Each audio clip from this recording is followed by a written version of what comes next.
prophets and rulers, judging the earth. But now we stuck at the bottom of the totem pole. Where did we go wrong as a people? I think our people need to understand this with a wake-up call and give them understanding of what's going on. So bring it. Early morning, rise up, open your eyes up, looking in the mirror, it gets no clearer. Cause we don't understand our own selves, drowning in sorrow with empty Hennessy bottles upon the shelf. Cause everybody wanna be a king, selling out their soul for this mean green cream thing. Paper chasing, but not facing the facts that as a nation, we all done got lax and letting the devil control us. And thinking like them damn Africans, they sold us.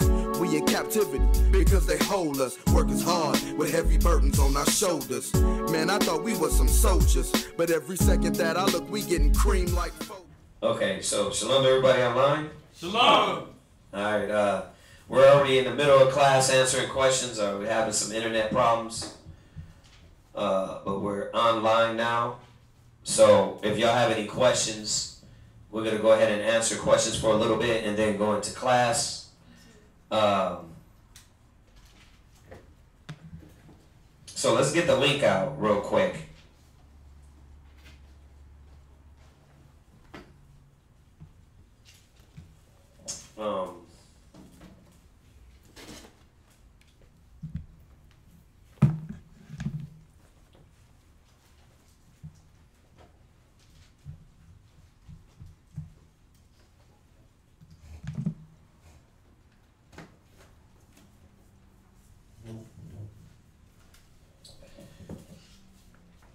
Go to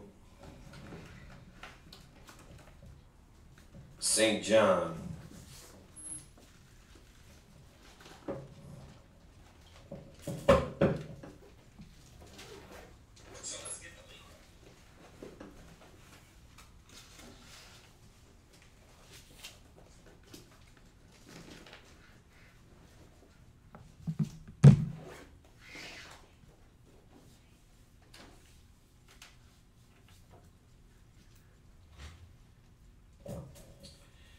John 4, 1 John 4 and 4.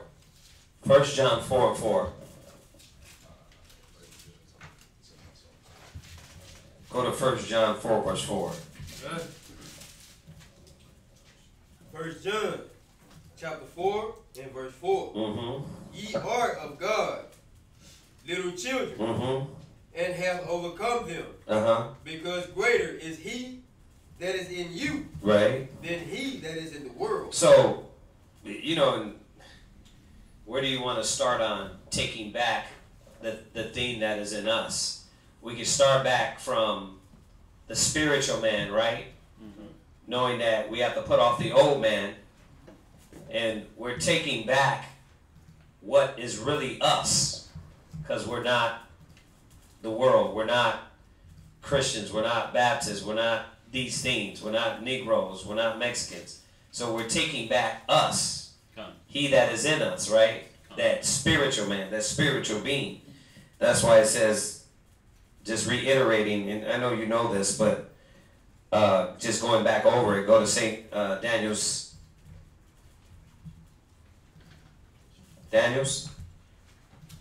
7:18. Yeah.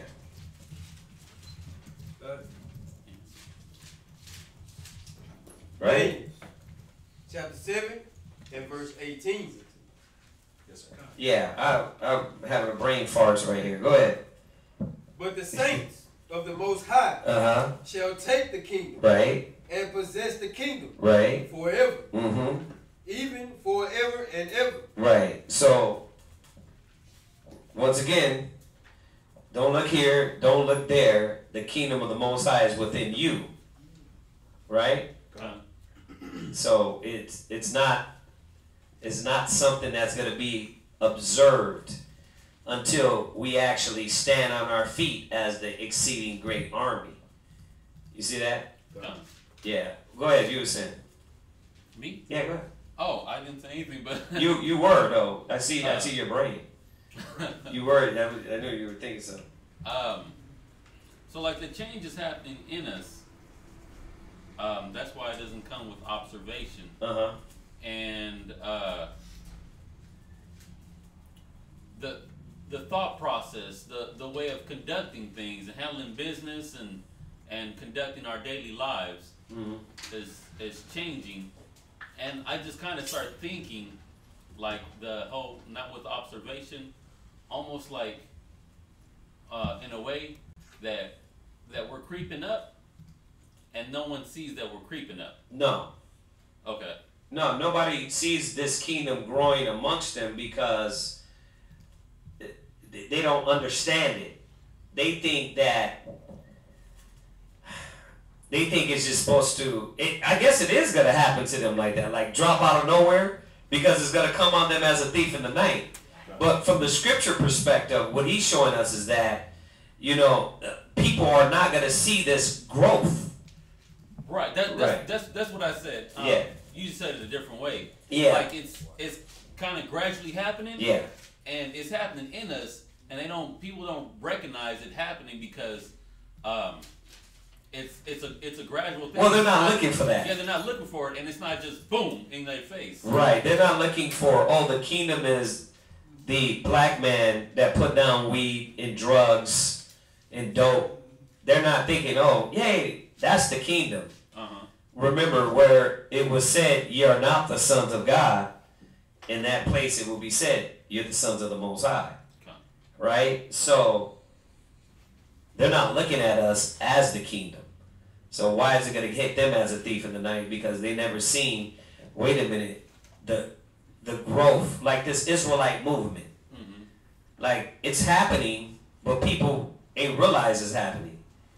They don't realize, they don't see what's going on. Right? But the ones that believe, we can see that this movement is happening. The change is taking place. You got people following the laws again and the word of the Most High working in us. Right? So the kingdom, you can't see it, but it's happening. Yeah. Yeah. Yeah, that's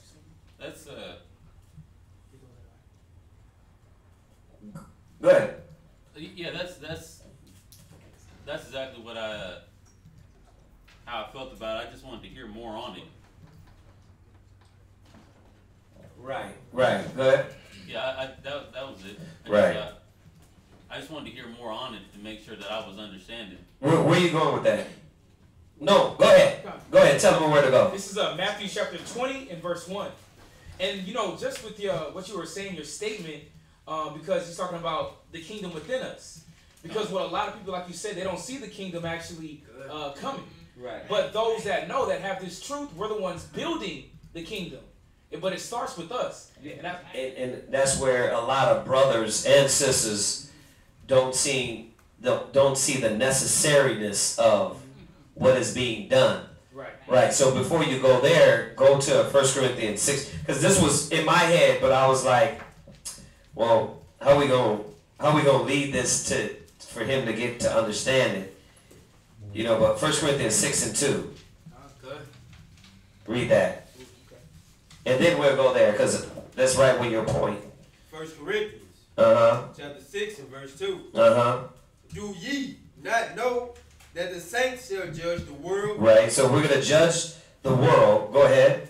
And if the world shall be judged by you, are you unworthy to judge the smallest matters? Right, so this great thing that's going to happen in the future, where is it starting at?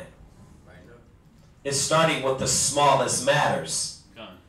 So this is very, very good point with that Zion's bringing out, is that, and it's right what your question is like, and what your statement also is, that they don't see it because they don't think it's necessary.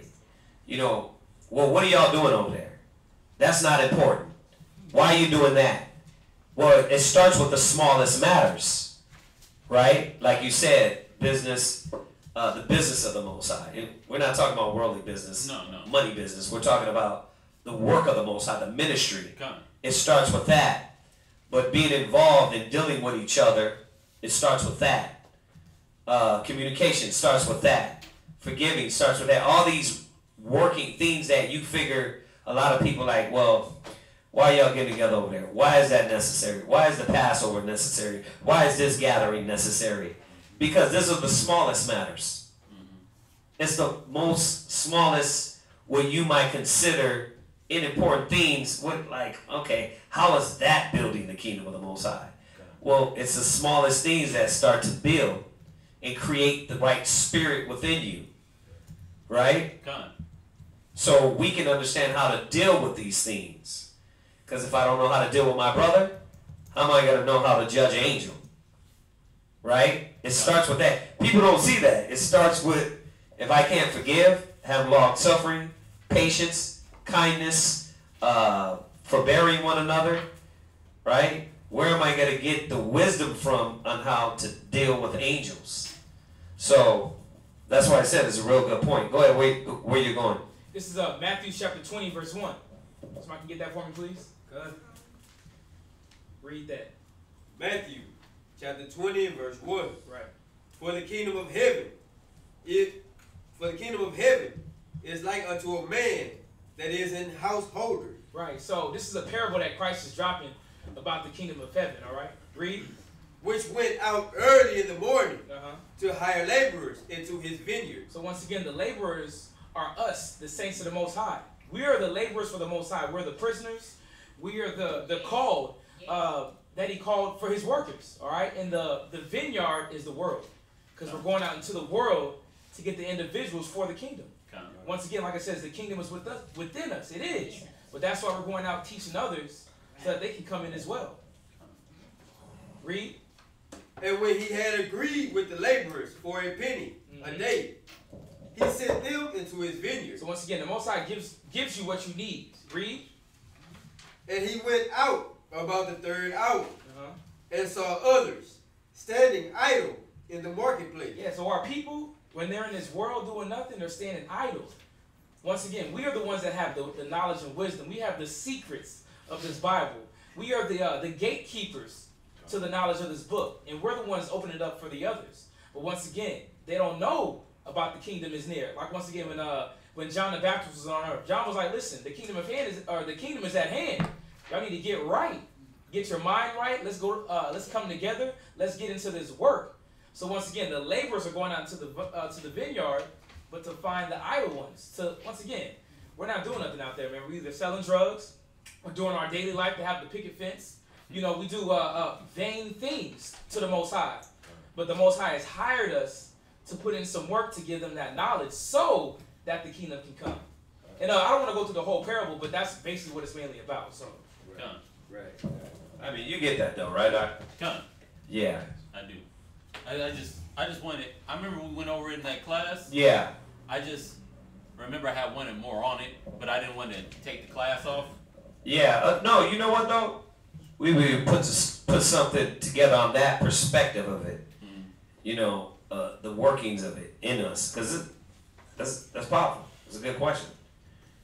You know, the thing is that I think it's going to be a good class, because a lot of people, for the simple fact, they don't see it as the kingdom of heaven. Right. They don't see the little things we do. That's why I threw that 1 Corinthians in there, because they don't see that this is the preparation for us to get to where we need to get to. The Most High is not just going to drop it like, poof, kingdom of heaven.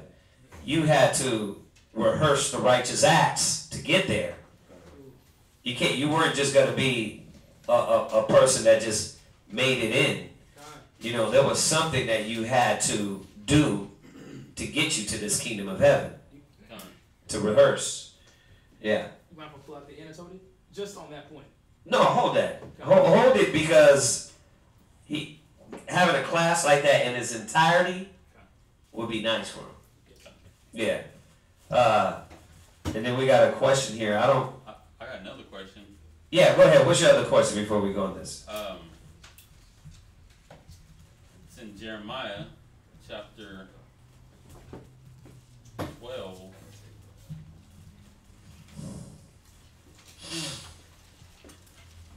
Jeremiah chapter 12 and verse 14 through 17. Go ahead.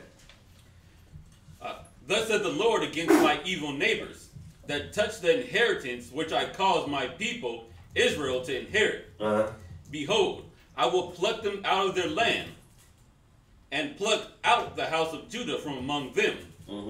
And it shall come to pass that after I have plucked them out, I will return and have compassion on them, and will bring them again, every man to his heritage, and every man to his house. And it shall come to pass, if they will diligently learn the ways of my people, to swear by my name, the Lord liveth, as they taught my people to swear by Baal, then they will build, then shall they be built in the midst of my people. But if they will not obey, I will utterly pluck up and destroy that nation, said the Lord. And my question in this is, so he's plucking us out from among the nations. Okay. And but he says in verse 15, it says, it shall come to pass after I have plucked them out, I will have compassion on them, and bring them again, every man to his heritage, and every man to his land. Okay.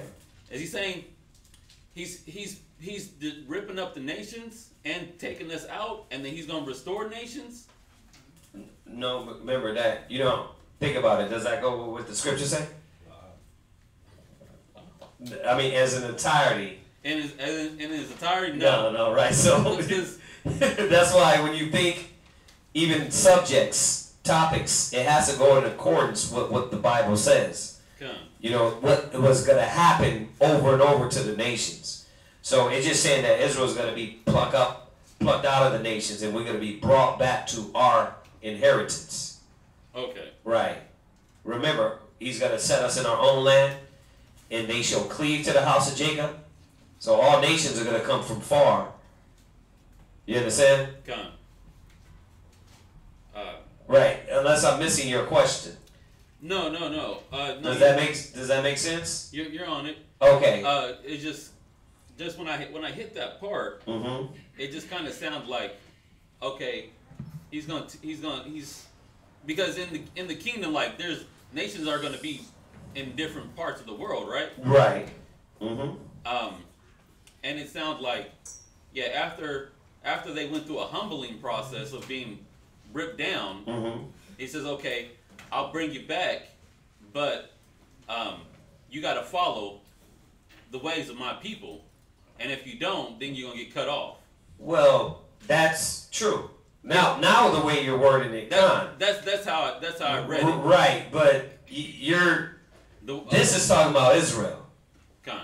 Okay, but what you're saying is right, but it goes with other scriptures as opposed to this one. Okay. Yeah, because this is talking about Israel. Yeah, go ahead. I remember reading it. Yeah. Go ahead. Well, it's talking about how, remember when we were living in Israel? We had all these nations that were amongst us. Right. Now, our job was to teach these nations. Our job that was ordained to us was to be a light unto the Gentiles. So, what happened was, of course, we didn't do what we were supposed to do. Okay. So the Most High sent the Gentiles in amongst us. So now they had our possession, just like they still do. Right. But in the future prophecy that's gonna come, I'm gonna pluck them out of there. Get the heathens out of the land. Bam. Right? Right. They're gonna be put back in their own land. Bam. Right? Right. He's gonna give Israel his inheritance. Right. Right. Remember Isaiah 1:7? Right? Nations, go there real quick. Just real quick. Isaiah 1:7. I'll read it. Write it down. Your country is desolate. Your cities are burned with fire. Your land, strangers devour it in your presence. So I'm gonna get the heathen out of your land. I'm gonna give you back your inheritance. Right? That's what he's saying. In your presence, and as overthrown by strangers, right? So that's what he's saying. I'm going to give you back yours. Pluck these heathens out of your land, right? Now, what verse were you saying Read down verse 16. Go back to Jeremiah 12 and read verse 16. Okay. Verse 6, Jeremiah chapter 12, verse 16.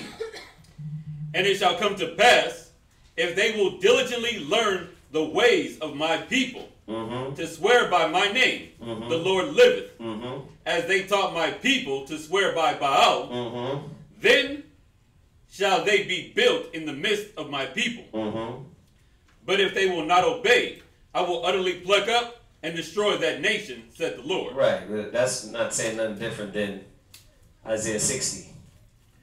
Right? The nation, they shall come bending unto you. Right? Right. But the nation that won't, they're going to be what? They're going to be cut off. Yeah. So, yeah, the nations that do right and follow, you're going to be able to live.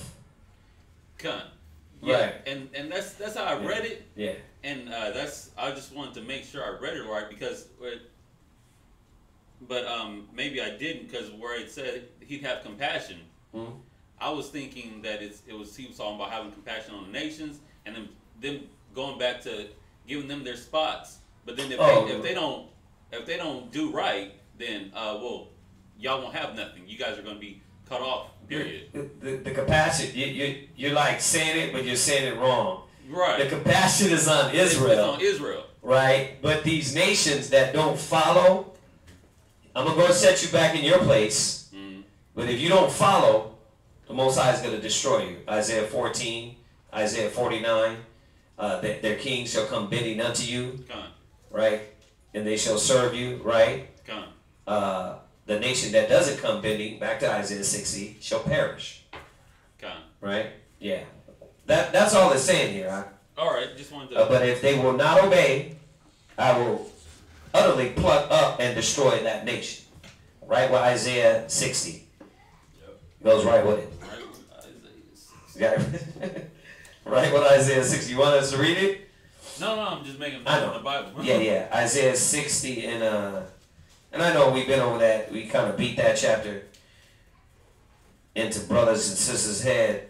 But at verse 12, and for that nation and kingdom that will not serve thee shall perish. Yea, those nations shall be utterly waste. Yeah, they're going to be destroyed, right? Okay.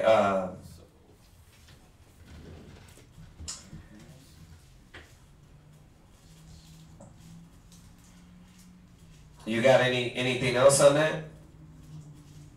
How about yours? La.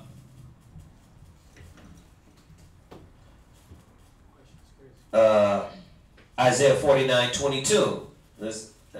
We go to this one, but not as much as Isaiah 60. Hey, my rib, she's okay?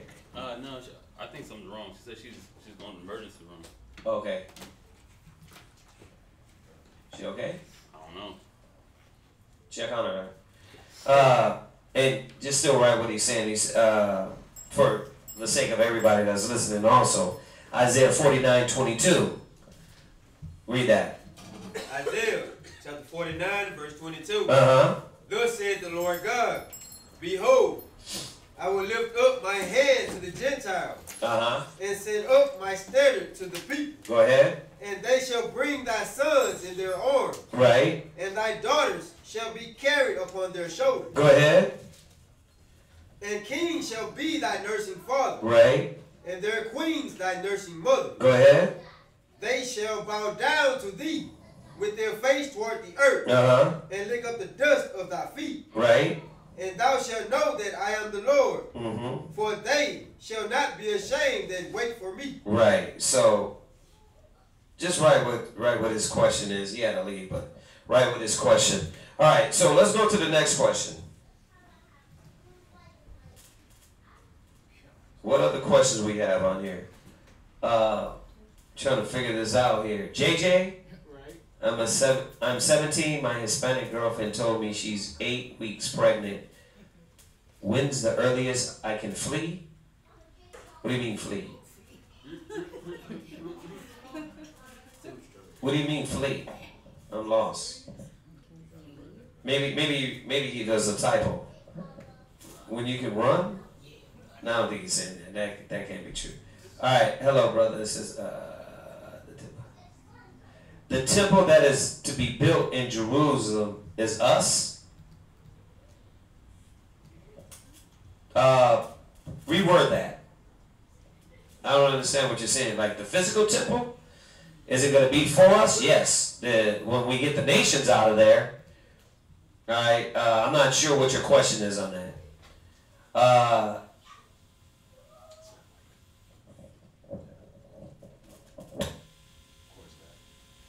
Okay. We'll shut this one. Plug that. That's just how you hold it. Oh, is it? It's still giving feedback. We'll share this one. Unplug the other one. All right. What else we got on there? What did I miss? Any other ones? That was it. All right. All right. If y'all got any questions, get them here real quick. Because if not, we're gonna go into tonight's class. Yeah, just unplug that.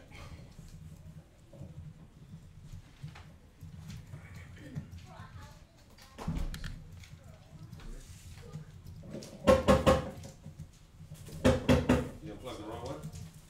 You unplug this one. You unplug this one.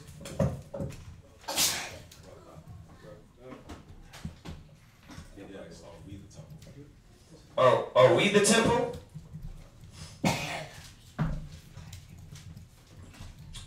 Are we the temple of the Most High? Like that?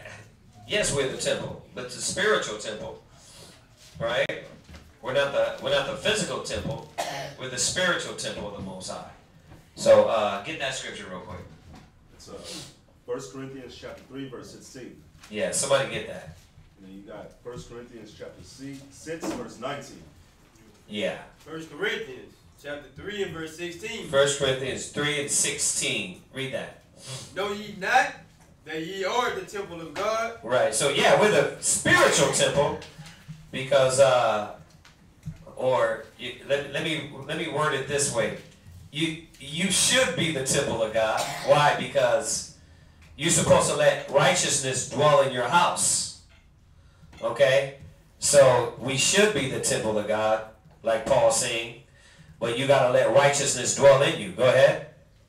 And that the Spirit of God dwelleth in you. That is the question. You're the temple of the Most High if the Spirit of the Lord dwells in you. Go ahead. If any man defile the temple of God, him shall God destroy. Right. So yes, in the spiritual sense, yes, we are the temple of the Most High. Not the physical temple, of course, not a building, but the spiritual temple where the Holy Spirit is supposed to be housed in. So he's reminding us how we deal with our temple, just like any building. If you destroy the temple, how could anybody be in that? How could anybody live there? How could anybody reside there? So we are the spiritual temple of the Most High. You have to take care of your body, mind, and spirit, and watch what you let come into your temple. What's the other one? It's 1 Corinthians chapter 6, verse 19. 1 Corinthians chapter 6 and verse 19. Mm-hmm. What? Question mark. Know ye not? Go ahead, Al. God, 1 Corinthians chapter 6 and verse 19. What? Know ye not that your body is the temple of the Holy Spirit? Go ahead. Which is in you. Go ahead. Ye which ye have of the Most High. Go ahead. And you're not your own. Right. So just a reminder, and just answering the brother Keith's question. Yes, brother. We are the temple of the Most High, and when we get through our thick heads that ye are not your own, and you're bought with a price, then we'll start doing the duty of the Most High as opposed to what we want to do in life. Right? The scriptures say the whole conclusion of God is to keep his commandments, and that his commandments not be grievous. So, yeah, hopefully that answers your question. What else we got on here? We got any more? Okay.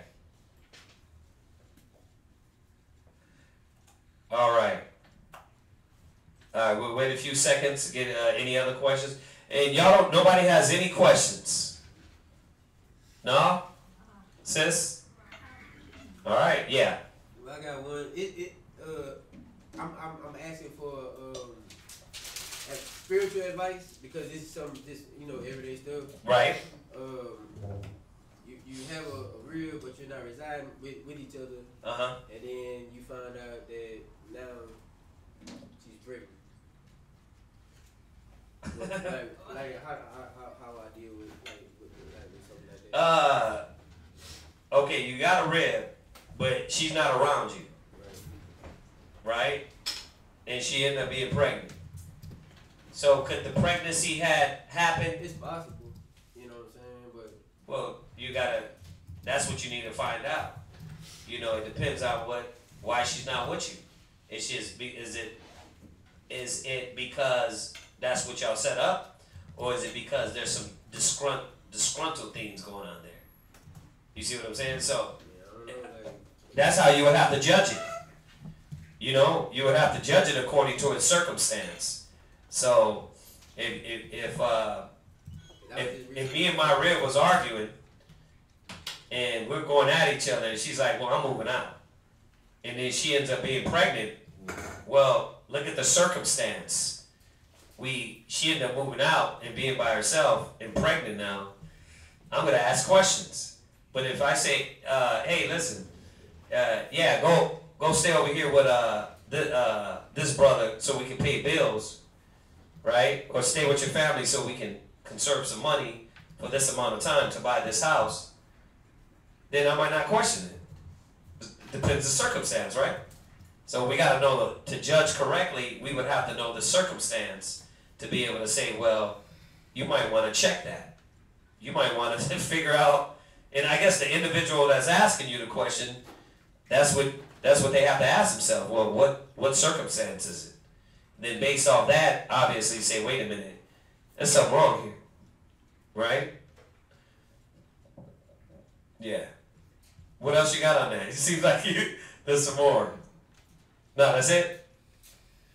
Yeah, I mean, I was just recently told, you know what I'm saying, it's been 3 weeks since you've been gone, so, you know what I'm saying, I know we had late for that, but I know it didn't come around, you know what I'm saying, they kind of their friends, when they come around or whatever, so, it was close to the time before she left for it to come, you know what I'm saying, and I'm just not hearing about it. Oh, this is you? Yeah, me. Oh, this is not for somebody, this is you? Yeah, this is me. Oh, okay. Well, your circumstance, knowing your circumstance, I would double check. Cause, and I can say that knowing your circumstance, I would double check that, cause that, knowing what, I'll put it like this, go to Ecclesiastes. Everything we do, we judge according to the wisdom of the scriptures.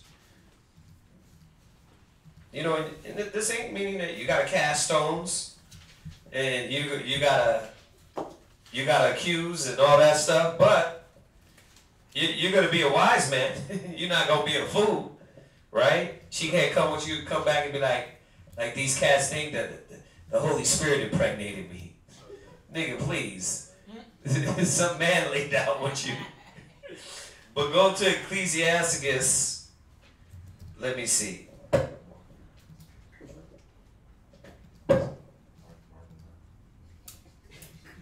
You guys be terrible.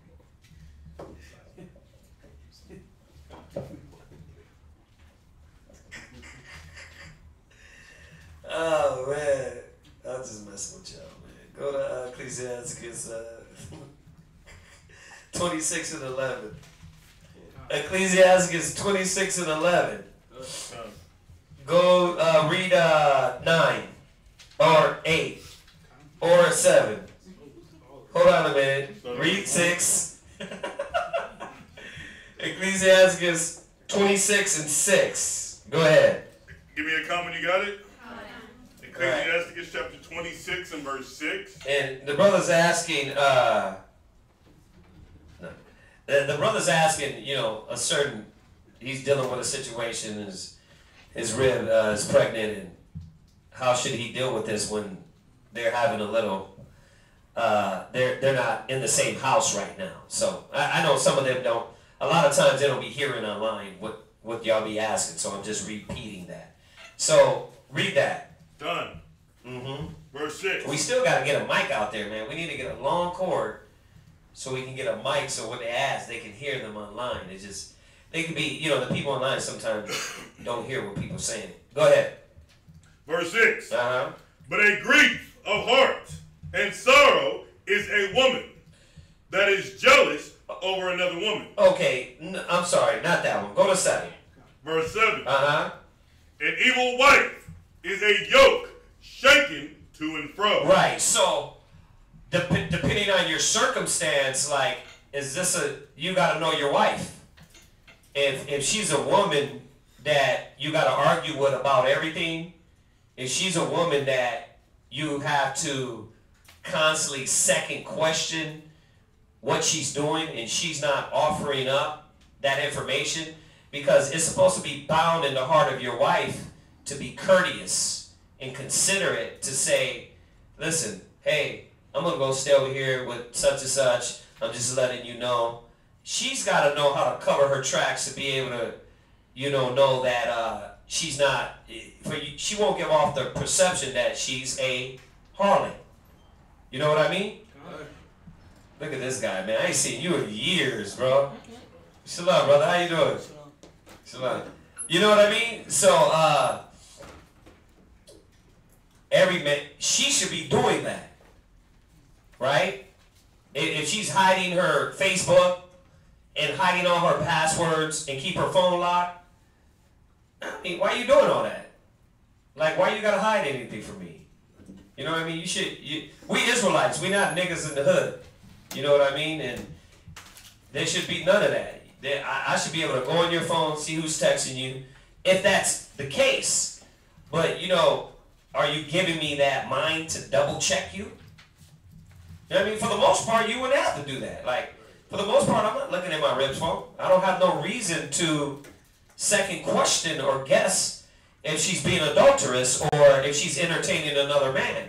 But when should I have to second guess? Read it again. Verse 7. Uh-huh. Ecclesiasticus chapter 26 and verse 7. Go ahead. An evil wife is a yoke shaken to and fro. Right. So if she's a yoke, right? You know, shaken to and fro. You know what I mean? You know that thing? You do like this and you have to hold it correctly. Yeah, shake weight. You go like this and you gotta hold it correctly. And if you don't, you'll just be moving all around. If she's like that, then there's a problem. I gotta argue about everything. I gotta second question you about everything because you're not willing and humble enough to offer it up. Then you're gonna double check. You're gonna be like, wait a minute, you've been gone. How do I not know you've been off with some other man? Go ahead. He that hath hold of her is as though he held a scorpion. Yeah, think about holding a scorpion, right? If you could move it like this, right? That's the ones where you're like, but hold on, let me talk. Let me talk. You see, we can't even talk, right? Then you know that she don't have enough respect to just humble herself and be quiet. Then you might want to say, well, if you're any woman that does that to her husband, she doesn't have respect. So what is it for her to go out there and just entertain some guy easily? You know what I mean? Some nigga that come with something smooth and, you know, yeah, I hear what you're saying. He need to listen to you more. You know what I mean? See, because I'm that nigga. I'm listening to you. You know what I mean? You know, your man don't give you the time. You know, he's telling you smooth things because he's a serpent. He wants to get in, right? So he don't care. They don't care about your relationship or really what's going on or her spirit and the battle that you're cleaning her out. They ain't caring about that. They're just, yeah, you know what? I'm listening. And I'm saying that for women because a lot of women think, oh, you know what? Yeah, see, this is what I needed. I've been waiting to exhale. Like, yeah, I mean, really, like, man, it's refreshing to hear a man that wants to listen to me. You know what I mean? And that's why you got to listen to your rib. But at the same time, she got to understand that spirit of entertaining these Negroes online is just deceptiveness. But I wouldn't have to worry about that if what? If I wouldn't have to second guess her motives. Why am I second guessing her motives? Because how she's acting.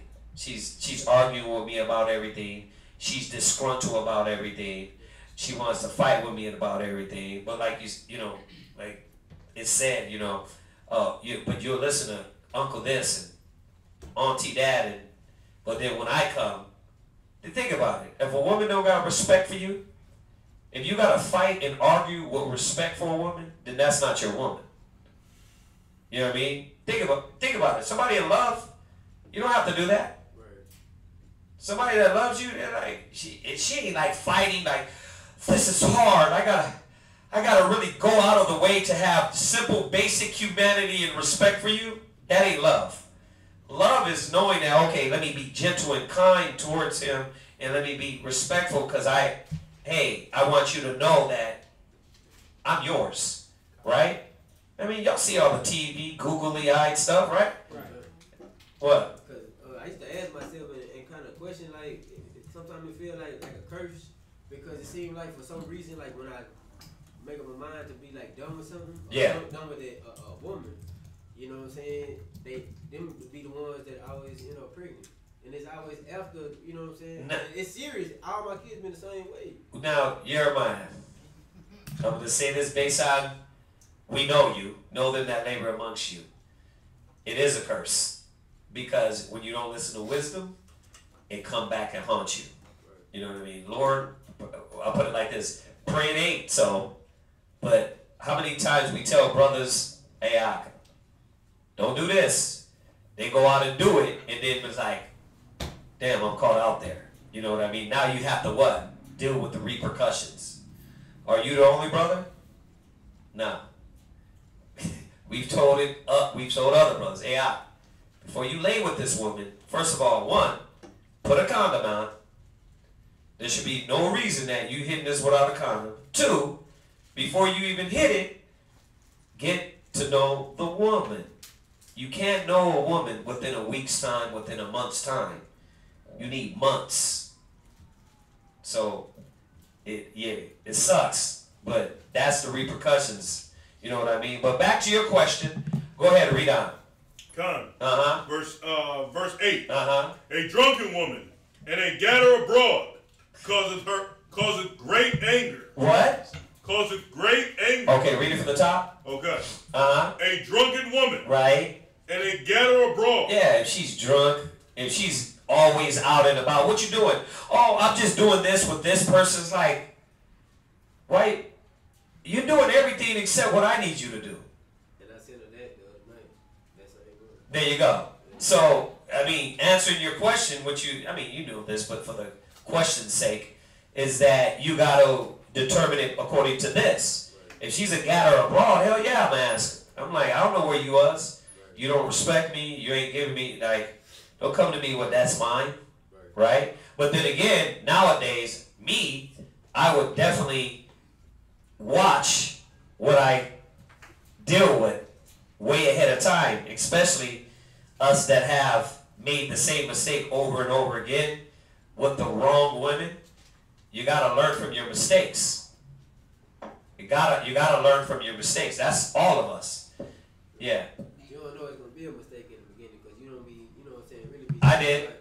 Think about it. A wise man foreseeth the evil. Yeah, you can foresee, but like I'm just saying, like everyday life, you can be blissful for 10, 12 years. I'll tell you like this. Every mistake I made, I did it, and I knew ahead of time that I'm going to test the waters. And that me testing the waters is made the mistake. The wisdom shines a light. You understand? Now, if you did it right, like if you waited like a year and said, I'm going to deal with this. Now, you know what? I'm going to deal with you now. And I guarantee you, that along that year, it would have been revealed what what type of individual this is. You see that? Yeah. It would have been revealed, yeah. I had another question too, because you know, when I be like reading the scriptures and stuff like that, I know it say prove a friend, but there you go. You know, the Most High deal with men, you know what I'm saying? But when it came like down to a wife or something, the women was never proven. Sometimes the women would be married and they wouldn't even know it till maybe they got home because the man had already talked to the woman, to her father or whatever. You got some good points. Let's finish this real quick. And then we're going to talk about, you're going to look up words like dowry and engaged and betrothed. Look those words up, because yes, they were. You know what I mean? There was a betrothal time that the Most High has given us wisdom to follow. Go ahead, read on in that. Where are you going? Verse 8. Verse 8. A drunken woman, and they got her abroad, causing great anger. Go ahead. And she will not cover her own shame. Yeah, see, when you got a woman that gads abroad, she's out, she's always doing this. Well, my cousin want to do this, my uncle want to do this. Like, you got a lot of friends, but nobody is solving your mental issues. So how are you entertaining all these things that got no spiritual, mental guidance? But that's that Judah worldly That's what that is. Oh, I'm out with my cousin. Like, what do you mean? You're a mother. Right. You ain't out with your cousin. You like, yeah, like you in those streets. Like, what are you talking about? But what I'm gonna say it once again. The scriptures show you that a wise man foreseeth the evil. He looketh well to his goings. You know what I mean? You would know, you know, and you're not the first, you're not the last. I done did it also. You know what I mean? I done waited 8-9 months and still it turned out. But at least I can say, you know what? I didn't just deal with this woman right off the bat. I tried to prove her. You know? But go ahead, read on. Verse 9. Uh-huh. The whoredom of a woman may be known in her haughty looks and eyelids. Yeah, if this woman, think about it, the scriptures say, go there now. Ecclesiastes 11 and 7.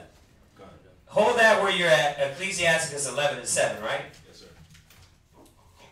Read that. Done. Go ahead. Ecclesiastes chapter 11 and verse 7. Go ahead. Blame not, before thou hast examined the truth. Go ahead. Understand first. Right. And then rebuke. So, we have to understand people. And a lot of times we don't understand the women we deal with. Think about it. If I go on my first date with you, and you over here talking out your mouth like, eating all loud, young girl, let me take this text. 1 second. You go in the back, and she's in the back, and you hear her from where you're sitting. There's some tell signs that she's loud as hell, right? If she's like, psst, you know, you tell her something, she roll her eyes and be like, psst, no nigga gonna tell me that, and she doing all this. Those are tell signs. But you gotta have a date first, right?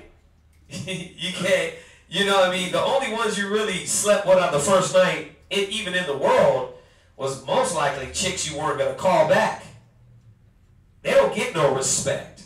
Now us coming into Israel, the respect is given in the sense of, no, we're going to sit down and we're going to talk. We're going to communicate and figure out where you stand. I got to, especially like us in here, the brothers, especially if you got 3 baby mamas, you know what I mean? Hey, I'm not saying, I'm one too. I got 2 baby mamas too. But what happens is, I didn't do what I needed to do, which was examine first, right? And make sure that these women were going to be real women. Not some broad that's fly by night, or she just wants to get in my pants, or she just wants somebody to live off the child support. See, but I would have to examine first. I would have to look at this woman first. You know, that's with anything. Did you finish? Read that? Yes, sir. All right. There was another one. Examine first, then rebuke? Or... Find it. But go ahead, read back in Ecclesiasticus. Ecclesiasticus. Unless I'm paraphrasing in my head for some reason today. Go ahead. Chapter, I think that's it for that because it go into the daughter, no? No. No. Check this out. Go ahead. If thy daughter be shameless. Right. Well, think about it. If this parent raised this daughter and she's shameless, she's walking out, she trying to put makeup at 9 years old, what is that woman, that shameless daughter going to become? A shameless woman. So if you're dealing with a daughter of Zion and she's shameless, she ain't got no respect for herself, for her kids, for you. Right? Go ahead. Keep her in straight. Yeah, you got to put boundaries. The Most High said you got to create a hedge around her. Nah, you're not going to do that. I don't want you to do that. But here's the thing. That a lot of times we can know that ahead of time that this woman is shameless. You know? I'm going to say it again. There's a lot of brothers that deal with women in here, that women that just came in or women they met, and we're like, nah, bro, pause on that. Wait. Why? Because we already know, yeah, this woman is shameless. She coming in here, you know what I mean? She coming in here because she just wants a man, or she coming in here and she's still disgruntled. You got to let her get washed first. Go ahead.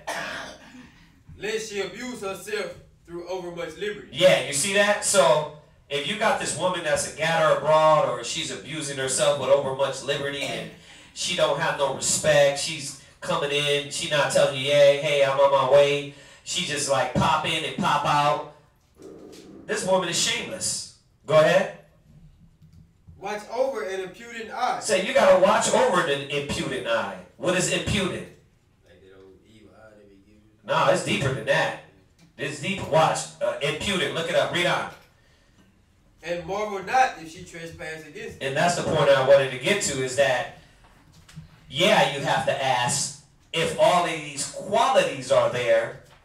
Now you have to say, wait a minute. First of all, we arguing. You ain't been obeying my commandments.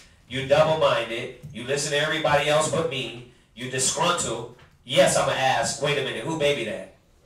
Is that mine? When I asked that shit, why would you do that shit? Why wouldn't you? Well, you are disgruntled. You're impudent. You're haughty. You're shameless. That's why I'm asking that. Impudent. What you got, sis? Lacking modesty. See, that's why I said it's deeper. It's lacking modesty. You know, you see that? Go ahead. Marked by contemptuous. Contemptuous, like she's just like, oh yeah, I heard what you said, but I'm gonna do it my way. Like you contempt in court, right? Go ahead. Or cocky boldness. Yeah, she cocky. Yeah, like she gonna get mouthy with you around people. Like once she's on that level, bro, if she ain't got no respect for you, she ain't got no respect for herself. Yeah, it's gonna be easy for some other man to dip through with, I'm from the island, man. You know what I mean? Let me take you around the world and make love to you. Easy. Cause why? Her mind ain't stable. Go ahead. Or disregard of others. Right. Insolent. Yeah, she's insolent. She don't respect you. Go ahead. Is that it? So yeah, what you got? Just from what you said, it says intentionally treating others without due respect. Yeah, so she know that God, Christ, man, and woman, the Most High called you her head, and if she's intentionally doing this, then she's impudent. You know what I mean? And that impudent eye, you gotta watch, because if not, she's gonna go out and she's gonna go dip around. And here's the thing. The fact is that what woman are you going to get that's... You got levels. So you might get a woman in the world that's a level 2. Sometimes brothers get with a level 8. It depends, right? Yes, they have to be washed, right? Because remember, you're impudent. You were stubborn. You were stiff-necked. You were hard-headed. So you got to come in and be washed. I'm not saying they can't change. What I'm saying is, answering your question is that if you get a woman like this and she's disgruntled and she's living somewhere else, and she says, hey, I'm pregnant, you need to be like, whoa, wait a minute. You just arguing with me, telling me what you going to do? Like, whose baby's this? I would ask, right? You would be a fool not to ask. Yeah. So, but on the other point, what do we got? Go to Deuteronomy 28, Deuteronomy 22:28, because you made another statement in there. You know, and let me say this. Let me say this. What is your wife? What is your wife supposed to be? What? A helpmate. A helpmate? What else? What? A pillar of rest. A pillar of rest. What else? What? Double life. Really? Supposed to add life to you. I like that. Double life. She's supposed to add life to you. Powerful. What? A female carbon copy of you. A carbon copy of you. What else? And she will be that. Remember that. Go ahead. Yes? Your right hand. Your right hand. What else? Your best friend. What? Say it again? Your best friend. So, think about it, Doc. You're supposed to prove a friend. She's supposed to be your friend. You know what I mean? And that's the beautiful thing about when you get with a woman, if you set yourself up for that one. Well, go ahead. I gotta push back. You know, going back to like dude, well, we already here. Right. But you know, to the wife that's loved, to the wife that's hated. You know what I'm saying? Because she put herself in a situation now to where like I was trying not to think like that and you know get to that point. Right. But it's been too much like back and forth, back and forth. Back and forth. Right. Like I'm holding myself, but I'm like holding myself for who? For what? Right. This, you know what I'm saying? If that makes sense. Right, but I want to answer the first statement about friend. You're supposed to, before we lay with these women, let's learn them first. Same thing with the women. You know what I mean? I'm just answering the brother's question. So this is not an attack on women. This is just, it's really an attack on Israelites, is that we jump in the bed with people too quick. And we don't really get to know them. So, you're supposed to prove a friend. Now, read that. Deuteronomy 22, verse 28. Read that. Deuteronomy chapter 22, and verse 28. Go ahead. If a man find a damsel that is a virgin, right, which is not betrothed, go ahead, and lay hold on her, and lie with her, right, and they be found, right, verse 29. Go ahead. Then the man that lay with her, right, shall give unto the damsel's father, right, 50 shekels of silver, right, and she shall be his wife. Right. Now, I'm going to repeat it and I'm going to say it and I'm going to say it again. Moses is saying it like this. Why? Because they didn't go through the proper channel. Right. He was saying that because you already laid with her. Right. But really, the way is to be betrothed to the woman first. True. Right. Now, what is betrothed?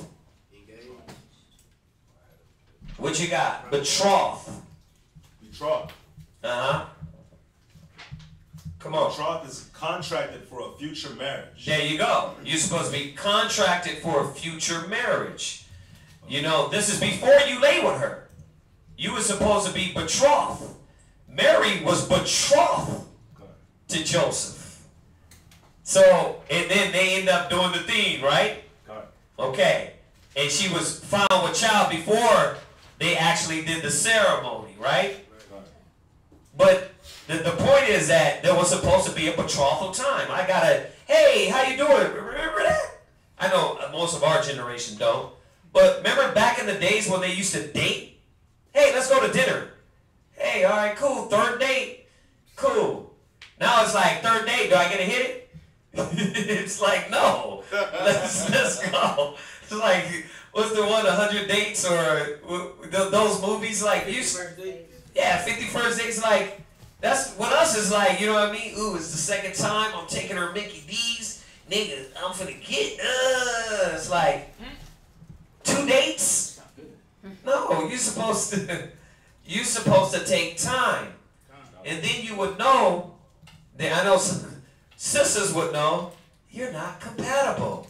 And you can say, okay, nice to know you. I don't think we're going to make it. See ya. And be gone. But we don't do that. What else you got? It says also to promise or pledge one to be the future spouse of another. Right. See? the future spouse. Go ahead. What else? That's pretty much it. Okay, what do you got for betrothed, and what's the other word? Engage. Go ahead, read that. Engage is to bind or bring under an obligation. Right, same. It's the same word as betrothed. Go ahead. Same thing. It says pledge. Right. Right. So it had to be a pledge from the father, from the parents to you to say, okay, this is what we're gonna be. This is how much it's gonna cost, and you agreed on it, and then this marriage happened. But we don't go through that no more. You know, we don't do those things no more. So you jump into these situations before you even learn this person. What's up? So Jacob did a basically a betrothal period. There you go. He did it. The 7 years for Rachel, but then 7 more years. There you go. Because he got Leah. When did Jacob hit it? 7 years later. No. Actually, Right when he got Rachel. Actually, the second 7 years. Yeah. He didn't work the second 7 years before he actually got her. Because it was a few years after he was tricked into getting Leah that she gave. Because he was with Laban 20 years total. You know what I'm saying? But go back. I mean, we're gonna double check that. I'm not saying you're wrong. I'm just saying that from what I remember, it was 14 years. He worked 7 years and he worked another 7. We can double check that. But the point is this: the first 7 years, was it like, okay, I'm gonna work for her for 7 years, and then on day 1 he hit it? He worked 7 Day years. 3. He worked 7 years, and it was like, okay, I'm going to do what we said. You're going to go into the tent, and that's going to be your wife. He just got swapped. Laban swapped and tricked him, right? But think about it. The betrothal, the promise time, that's what they agreed on. Now we know there's none of that. You're not going to dad and, hey, could I have thy daughter as thy wife? My wife to be thus. You're not doing that. You meet her on Facebook and she got a head cover. You like, damn, you pure, sister. Damn, I want to get to know you. And then you're like, yeah, let's meet up over at this hotel and go over scriptures. Really? You ain't going to no scriptures. And you going over there to hit, and she's going over there to hit. And that's usually the problem. Where you at? This is Ecclesiastes chapter 6, verse 7. Ecclesiastes 6 and 7. Hey, listen, we all been through it, and we got to stop the niggerism. We got to stop it because we keep bringing out pain and suffering on ourselves. And, man, I'll tell you like this. Brothers, man, I don't know how you pull off that condom. Like, you know what, I'm going to be with her forever. Bro, y'all got to think, man. Y'all got to think. Read that. Ecclesiastes chapter 6 and verse 7. If thou wouldest get a friend, right, prove him, right, first, right, and be not hasty to credit him, right. For some man is a friend for his own occasion. So once again, this woman is supposed to be your all those things y'all said, including a friend. You know, and that's some of the best relationships though, when she is your friend. Before you jump into sack water, when you guys are friends, man, it's like, okay, we know each other.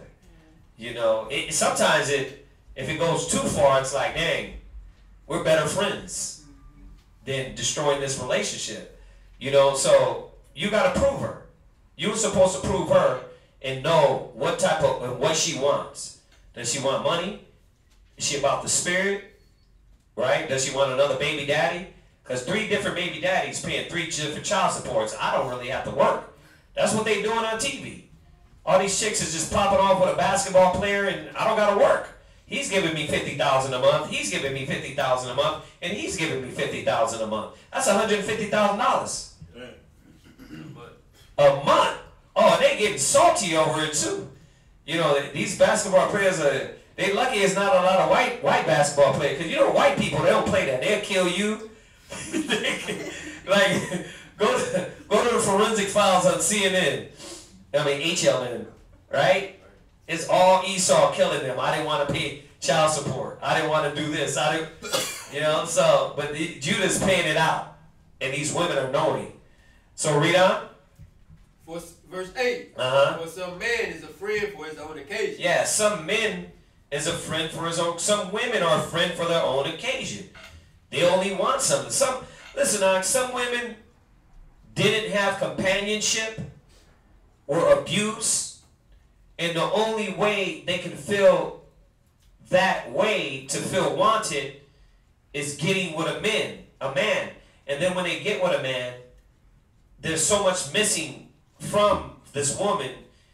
She wants the man to make her feel whole, and you're not going to get that, especially being carnal minded and finally when they get with you, they get the sexual, they get the hugs and kisses for a while, and then they realize, well, I'm not getting the things that daddy was supposed to give me, the walks in the park and the talks and the whoopings and things like that, and I'm not going to get it from this man, and I'm so damaged. They're not understanding that. So you have to, during this time and age, prove a woman. The woman, the same thing, have to prove a man. I mean, you got to be dumb as hell not to prove a man these days, because all the men want one thing. They're not like, yeah, you know what, I'm going to have a baby with her and live a lifelong family with her. They're like, I'm going to hit this and then go to the next hoe. That's how they think, right? It's not right. But that's where my people are destroyed for lack of knowledge, because thou hast rejected knowledge. I will also reject you, right? So we're rejected with the wisdom that we use. What's up? Oh, I thought you was going to say something. Go ahead. Go ahead, read on. And will not abide in the day of thy trouble. And how do you know? They're going to flee. She's going to flee. He's going to flee. Like, you get like, yeah, baby, we need to pay this light bill. You've been paying light so long. Why is it you, like, really? Is this a conversation? Like, I don't even know why we're talking about this. Right? But that once again, we jump in and we look at her lips, we look at her face, we look at her behind, we look at her breast. We're like, man, she's a perfect companion. Right? What you was going to say, Arya? I found the scripture.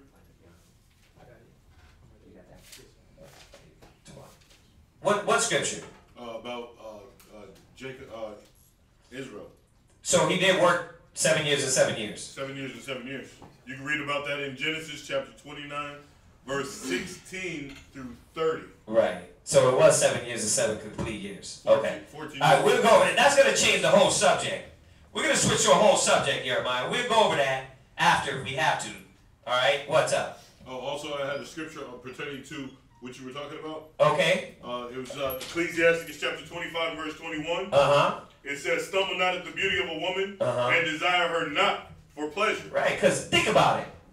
If you haven't examined her, and you haven't sit down and figured out where this woman's mind is, right?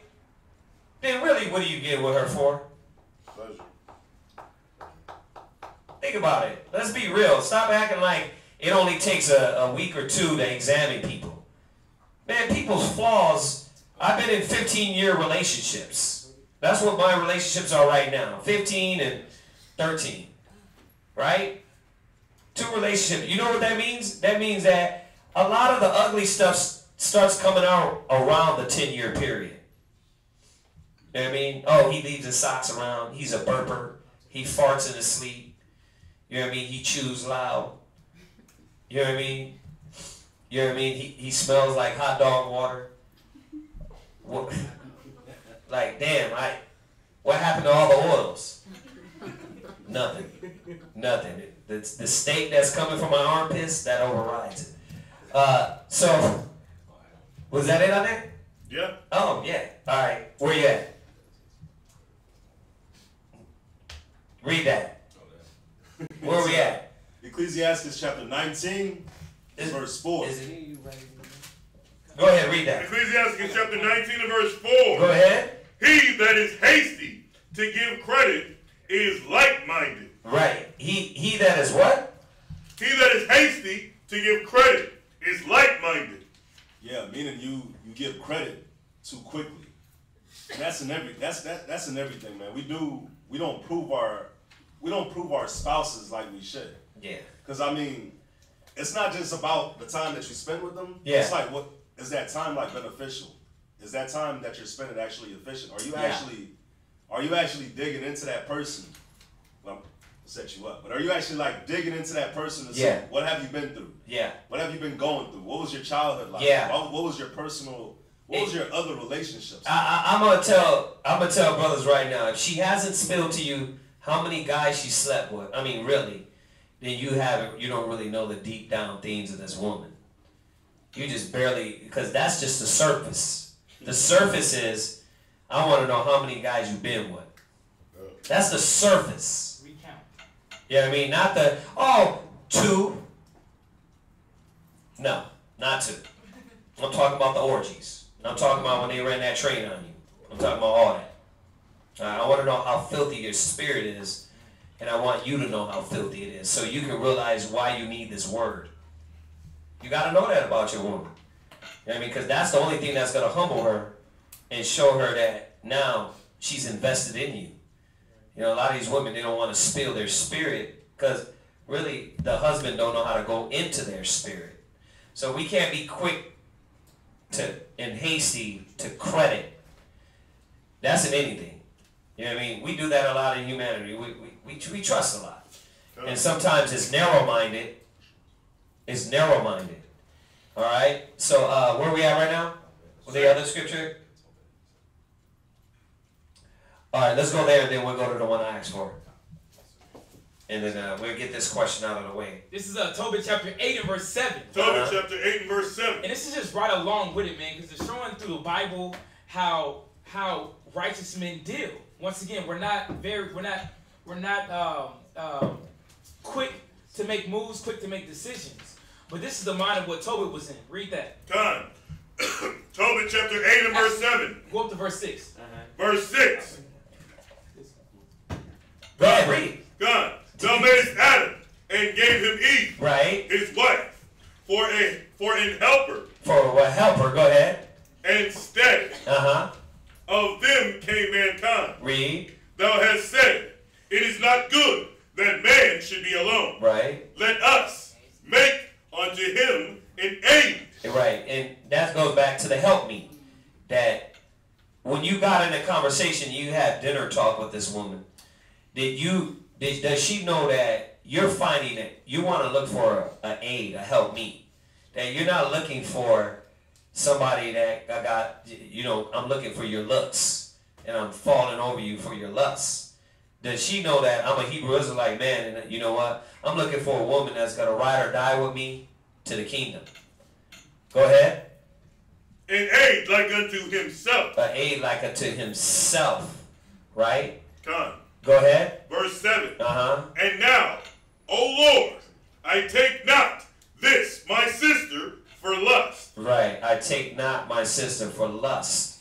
So, once again, desire her not for pleasure, desire a woman not for her beauty. Right? The only time that will happen is if I move rashly and I just go for that only. What about having sexual relations with the mind before I lay in the bed with this woman? That has to happen. Yeah, we're all bad at it. Yeah, but you know what? How many times you gonna do it? Keep doing it, and then have babies and babies and babies and babies.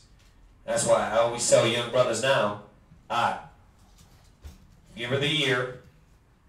I mean, that way you can at least say, you know what, if she spaz it out after that time, if she holds it all in after a year, then she's good. She is good. You know what I mean? And of course, that's just my counsel. You can wait long. If you can, wait longer than a year. Because then you'll get to know her. You know, but you got to have some type of standard to say, hey, let me not jump in the sack with this chick real quick. Let me not jump in the sack with this man real quick. Okay? Where you at? This is Ecclesiastes chapter 26 and verse 20. 26 and 20. Go ahead. Go ahead. Read it. Ecclesiastes chapter 26 and verse 20. When thou hast gotten a fruitful possession. Actually, jump up to 19. Verse 19. My son, keep the flower of thine aid sound. Right. So, you know, the flower, you know, when you read about the flower, you usually read about that with a woman in her virginity. Well, it's saying the same thing to the man. That keep your flower. Like, don't let your virgin just be cast out to any woman. You know what I mean? What you have, we know it ain't in this time. Lord knows. We know it ain't in this time. But what you have is more precious than what the woman has. You're the man. They need you to provide that seed. Yeah, they can provide the stimulation carnally, but the seed they cannot provide. And we know that's why the demon, the beast that he is, the so-called white man, gives him what? Semen banks, and you can go ahead and just get the semen for somebody else and put it in you. Right? That's why they do that. Because they try to eliminate the man out of the way. But really, what you have is more precious than the woman. Listen to what the scripture said. Where are we at again? Ecclesiastes chapter 26 and verse 19. Go ahead. My son, keep the flower of thine aid. Go ahead. Sound. Right. And give not thy strength to strangers. Yeah, give not thy strength to strangers. Now, we know strange women of other nations, but also a stranger. A stranger, like someone that you just got to just jump in the sack with. You know, like we did in the world. You met her and you just banged it and left her. Like, you could get AIDS, you could get all kind of diseases, right? Yeah, think about it. I said it the other day in class. Which one of y'all say, hey, man, before we lay down, let's go to the doctor. Make sure you're good. You know what I mean? And then wait it. Think about it. If you wait a week, you ain't even waiting for the results to get back. The results. How long the results take, Elise? It says 2 to 4 business days. Oh, 2 to 4 business days? Okay. I'm jumping ahead. So you at least got to wait past 4 business days. It's about a week because you got 4 business days. Yeah. And technically you have to wait at least a month. Like when you meet someone, you have to go at least a month. She works in that field. At least a month. And they get retested again in 3 months. There you go. Because you don't know, something can be dormant, you can't see it, and they don't know. They probably just hit somebody off, and it ain't showing right away. Right? So you gotta wait. I mean, we don't think on this level because we don't think according to the scriptures and common sense. Go ahead. Verse 20. Uh-huh. When thou hast gotten a fruitful possession. Right. When you got a what? A fruitful possession. Right. Well, how do you know you got a fruitful possession? If you want to even say, you know what? Well, prove friend is not talking about a woman, which is insane. Yeah, because it is talking about everybody. Whoever you consider to be a friend, you're supposed to prove them. Right? But a fruitful possession. How do I know this is a fruitful thing? Oh, you think it's just carnally. No, what about fruitful in the spirit? I know that when I get into this talk, what is this woman talking about? Right? Is she talking about the spirit? Like when I get in the Bible, you know, like I told y'all the story before, the brother was like, man, let me, could you come with me? Yeah, I was like, I want to introduce you to this girl. You know, and the brother was a little older, and she was like real young and tender-eyed. And I sat there, and we sat there, and he was like, man, what you think? I was like, bro, she's a good-looking woman. I was like, you asking me? I was like, don't deal with it. He said, why? I said, because you just told me she said she don't believe in God. Like, you didn't put 1 and 2 together. Like, I'm going to get her right, I'm going to save her. I'm going to save that. It's like, no, you're not. You're going to get in that young thing, and she going to have you calling into the camp like, Shalom, Ak, I can't make it. What's up with you, Ak? I'm off right now. Right? I'm out of the spirit. Baby, what you doing over there? You talking with them again? No. I gotta go, Ak. So I was like, bro, I already knew. You know what I mean? And I already knew his head was like, she was talking in that Spanish to him, and she was like, you know, this brother was dark as you. chocolate. And he's thinking like, man, got me a little mamacita. I'm, ay, andale. But I was like, all right, don't do that. Don't do that. If the first tell sign is I don't believe in God, why are we even talking about this? She's a demon. You know what I mean? Now, I'm not saying that every person that says they don't believe in God, they can't be switched over, because they can. There's a lot of people, many brothers that came to the truth that was devil worshippers. And was like, man, I denounce all that, right? But you got to at least know that. You got to talk to her. You got to deal with them, right? Done. This is how do we determine what a fruitful possession is? Well, look at the example, and let's go look at a field. If somebody says, I'm going to sell you this land, right? I'm going to sell you 50 acres for $50. Something is wrong here. Like $50? Yeah, it's all yours. It's a landfill. Or not even dead bodies been buried under there. You know what I mean? It's, you know, no, it's my land. It's this. Oh, it's all together, huh? All the paperwork looks right and everything. But there's got to be something wrong. You looking at this woman and you looking at this man and you're like, yeah, I'm a Hebrew Israelite. I'm a Hebrew Israelite and I want to be right. But did you get in their mind and pick it apart? You got to prove a friend. You got to check out that land and know if it's fruitful. Go ahead. God, when thou hast gotten a fruitful possession through all the field, right? Sow it. Then you sow the seed.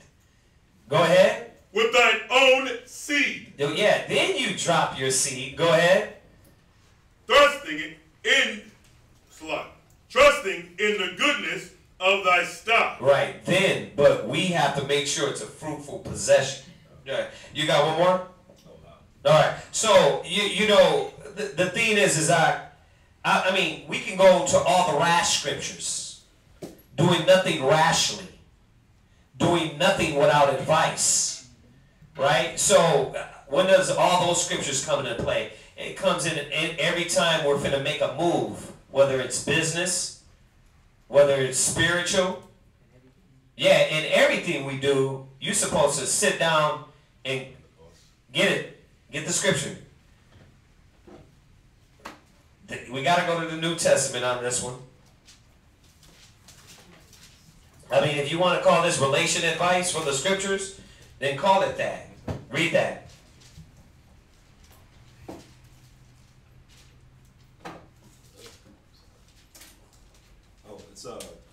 Yeah.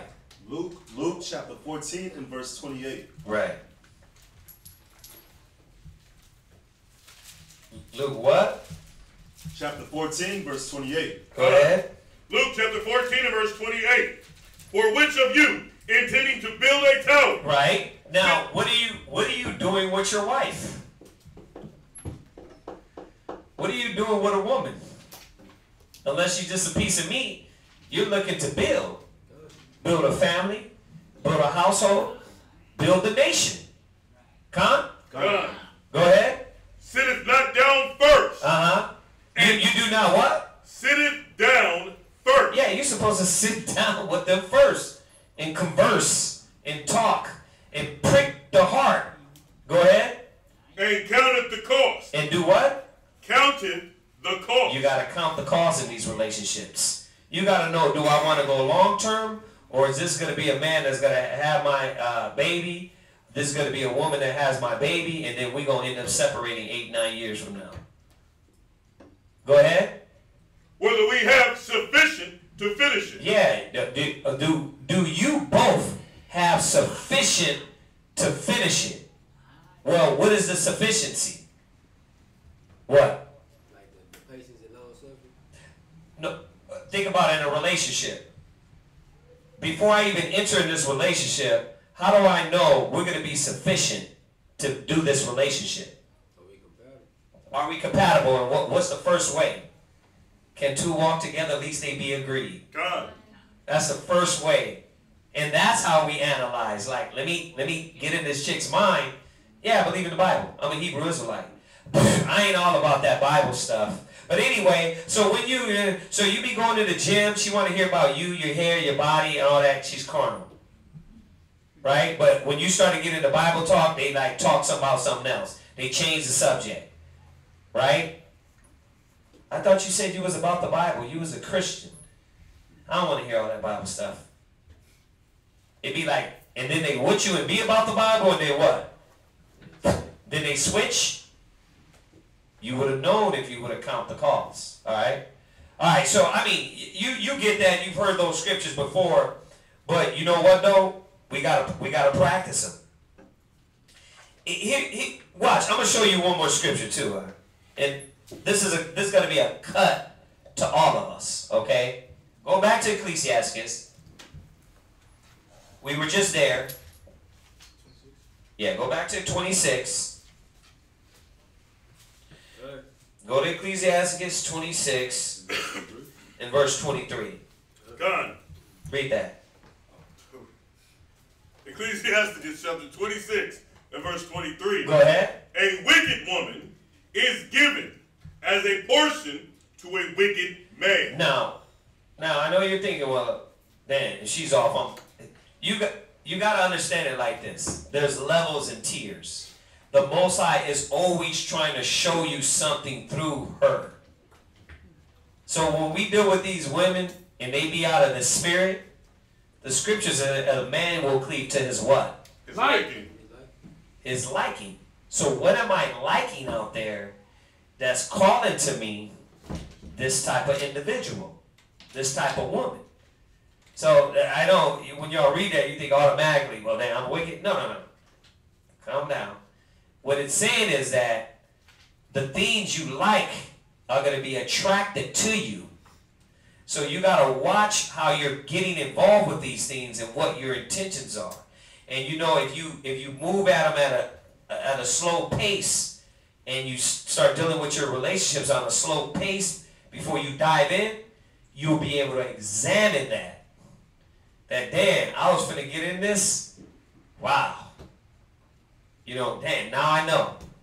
She was tripping. She's multiple personality disorders. She's psycho. She's crazy. Him is insane.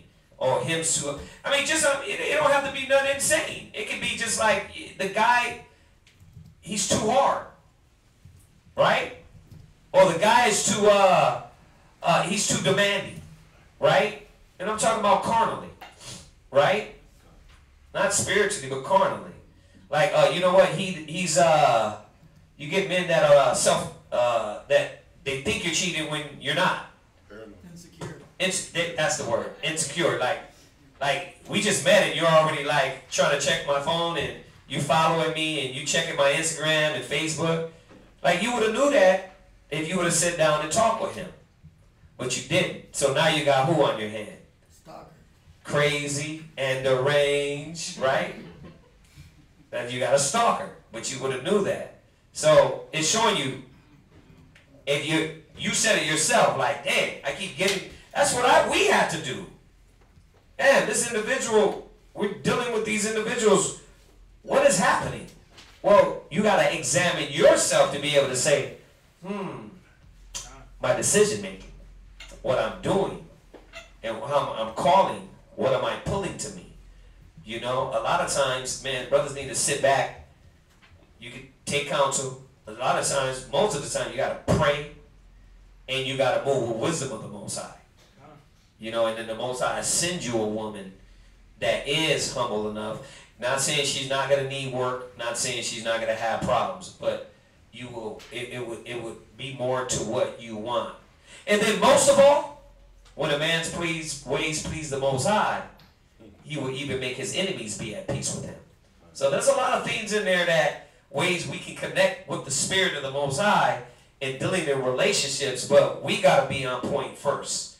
And we got to move with wisdom. And then the Most High is going to, send a woman out of nowhere. Like, she's sensible, she's level-headed, she's grown up, she's not child, she's not in that child mentality, she's not trying to challenge you and be your mother. He'll send you it. You just got to be patient. You know? Everything's work out for the what? Godly, right? All things happen good for the godly, right? I know I'm butchering that, but y'all know it works. All right. So what else we got? What other questions? What if your calling is higher, like Moses?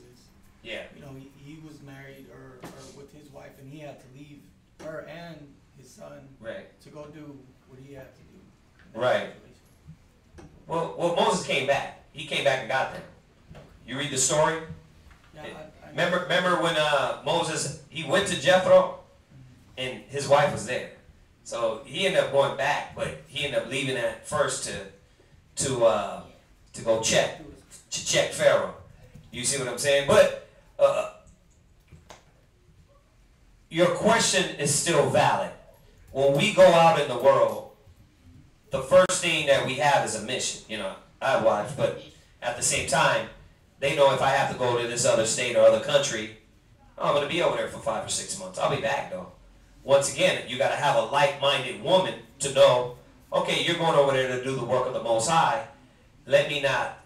She got to be spiritual and a grown woman enough to know, well, you going over there to start a new family? Like, really? I could have did that here. I don't need to go to another state or another country to do that. All right? I'm not running and hiding from you. I'm a grown man. So the woman, once again, got to be like-minded. Paul said, those that have wives be as though they had none. Right? So going to what you're saying is that what we do is do the work of the Most High. Put that first. Right? But at the same time, these women that ride with us, they can understand these things. So you don't necessarily have to just, you're not going to just get up and leave your family. All right, family, see ya. No, but you are going to be on this mission, and it's going to be first and foremost, right? Because we know if any man love father, mother, brother, sister more than me. You got it? Read it. This is Matthew chapter 10 and verse 37. He that loveth father or mother more than me is not worthy of me. Yeah, so but once again, that's not saying you can't love your mother, brother. What's wrong with you? Like some brothers trying to do, like, nah, that's not saying you can't love your mom. They did that with the funeral one. You got brothers, people out there really, brothers telling them you can't go to a funeral. It's like, no, brother, that wasn't the point what Christ was saying. Because if that's the case, then what he's saying here is when none of us are supposed to really love our parents. That's foolishness. What he's saying is that they don't override the will of the Most High. If mama's telling me or grandmama's telling me something, they don't override the will of the Most High. If it's in accordance, okay. If it's some, just mama gibberish, all right, mom, all right, I'll be back over. I'm going to bring some groceries over. See you in a while, right? See you in a few months, right? Boom. You do the will of the Most High. But that's going to happen with wife and children, right? Go ahead. And he that loveth son or daughter more than me is not worthy of me. Right. So that's what it's saying. If we love them more. So you're called to this mission. Back to your question. You're called to this job, but no, I'm not. I gotta do what I gotta do. Then you put in Christ last. You put in your family first. The Most High is not gonna have any part with you. Right? But that's not saying, you know what I mean? When I get out to another country or city, I'm like, yeah, I don't call my wife. I don't communicate with them. I don't get the fit kids on Facebook or Snapchat and be like, hey, see, love you guys. You're still a dad. You're still a father, but they know I'm out here working. There's no difference in the white man, right? You're going to Afghanistan. Yes, sir. And the wife is right there. Bye, babe, with the crying baby and, missing you and all that. Balloons. Yeah, the balloons and all that. And then they go up, they hit you from Afghanistan. Hey, I lost a leg, but I'm still here for your family, right? I'm still here for my country. Same thing we supposed to be doing. But for righteousness' sake. Like, hey, I'm going out for the truth, right? And they respect that, right? Go ahead.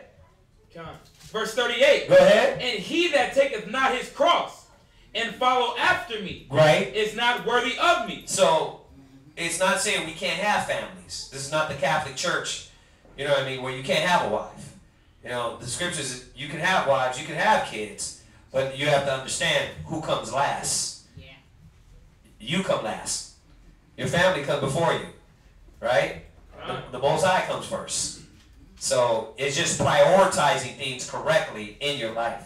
Where you at? It's Matthew chapter 19, verse 27. Read that. Matthew 19, verse 27. Matthew 19, verse 27. Matthew chapter 19, verse 27. Go ahead. Then answered Peter and said unto him, Go ahead. Behold, we have forsaken all. We have what? Forsaken all. Right. We've forsaken all. Meaning, you know, we've forsaken the walks in the park. You know, my ribs might not get the walks in the park. And they have to know, the women have to know that, damn, I'm forfeiting a lot of things that I might have been doing in the world, like gadding abroad and out with Ray Ray and my cousin, my uncle Shanique. Yeah, Uncle Shaniqua. I mean, whatever it is. You know what I mean? They have to know I forfeited all those things. You know what I mean? We have to know we might not get those things in life, you know, to the extent of what you did in the world. Because, come on now, none of us is, yeah, we're prisoners for Christ, but, you know, none of us is bogged down that much. Even all the work we're doing. Like, you know, we going out to Trinidad for 5 months and then coming back, you know what I mean? Your family's still here. You're still here. You ain't going to die. You know, man, what family, what man didn't take a vacation? You do it in the world, but when we get into the truth, it's like, wow, I got to do this. This is too extreme. Nigga, you took vacations in the world, right? It was not a problem, right? You come in the truth and it's a big thing now. It's not. It's the same thing. That's how I look at it. I'm like, yeah, we travel to other states for fairs, for work, for business, to keep finances in the camp. My rib knows, oh, yeah, he's doing this. He's working. Just like Esau does, right? And they women are right by them. I respect you. I'll see you when you get back. We have to know that. We can't be brokenhearted when we're sent out for the mission. My rib needs me. She needs me right there. You know what I mean? I just had a newborn. I'm like, if I leave right now, I know this. She has the body, she has brothers, and she has sisters. Right? So I'm not gonna be, I can't do that because I got a newborn. Like, no, I'm ready to please the Most High, so that way in the kingdom I can actually live with my newborns. And live with my children. And live with my family 1,000 years. So this present suffering and the things we're giving up can't be compared to the glory that we're going to get. And is anything going to require me to go out of the country for 18 years and never, ever come back? Common sense, no. It's not going to be like that. You're going to go out for a few months and come back, see your family, refresh, go to another state, come back. It's just like that. You know what I mean? Brothers they just panic and they lose it, and they always been under their ribs pressed, and they're like, I can't do that. You guys are taking me for my woman. Like, no, we're not. Christ is taking you. He's showing you how to put your life last. Go ahead. And follow thee. Right. What shall we have therefore? Right. And Jesus said unto them. Right. So we've given up everything. And what man doesn't ask this question? What woman doesn't ask this question? Well, I'm giving up all the Louis Vuitton and the red bottoms and the putting pounds of makeup and going to clubs and letting men pee on me. I'm giving up all these great things in life. What you gonna give me? Mind you, I was being sarcastic. I was being sarcastic because really, what is this life compared? Like, what are we giving up? Like, what is this? What is it about, really? Even after a certain age, you don't want to club no more and party no more. Giving up trash. Yeah, you're giving up nothing. That's what I'm saying. Is why are you fighting? Why are people fighting? You're fighting nothing. Because you get to go out to a bar and have a few drinks. Y'all taking over my life. This is ignorance, man. Go ahead. Verily I say unto you, that ye which have followed me in the regeneration, when the Son of Man shall sit in the throne of his glory. Go ahead. Ye also shall sit upon 12 thrones. Right. Judging the 12 tribes of Israel. So, once again, just according to your question, how much we have to give up, right? How much we have to lose. You know, but it's never, you know, the Most High, it's never to this point where your family, your household is going to forget you and lose, like, who's dad? It's not going to be like that. So, and I say that, I know you probably know that, but a lot of people think that when it says he that loses his life, they don't know how to weigh out. I got a most important mission to do the will of the Most High. Everything else is secondary. And I don't have to panic on it being secondary because the Most High is still going to have me there. You know what I mean? To be with my kids, my household, and my family. Where you at right now? It's a second Maccabees 7:37.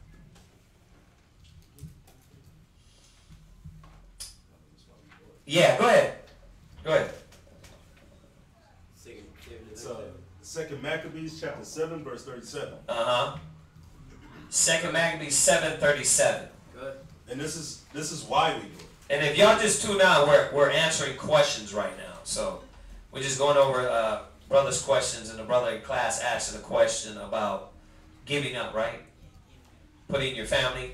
Yeah, I guess in that sense, sure. Yeah, like about putting your family second. Well, I was just saying, if you your higher calling. Right. Go ahead. Second Maccabees chapter 7 and verse 37. Go ahead. But I, as my brethren, offer my body and life for the laws of our fathers. So this is why we're doing it. We're not just doing it to do it, but we're doing it for the laws of our fathers, man. We're doing it for our nation. Our nation's hurting, man. So that's why we offer it up, because this is not our kingdom. So it's not really, there's not really, there's stuff to look for. You got your family, but you got all that. But at the end of the day, it's really nothing.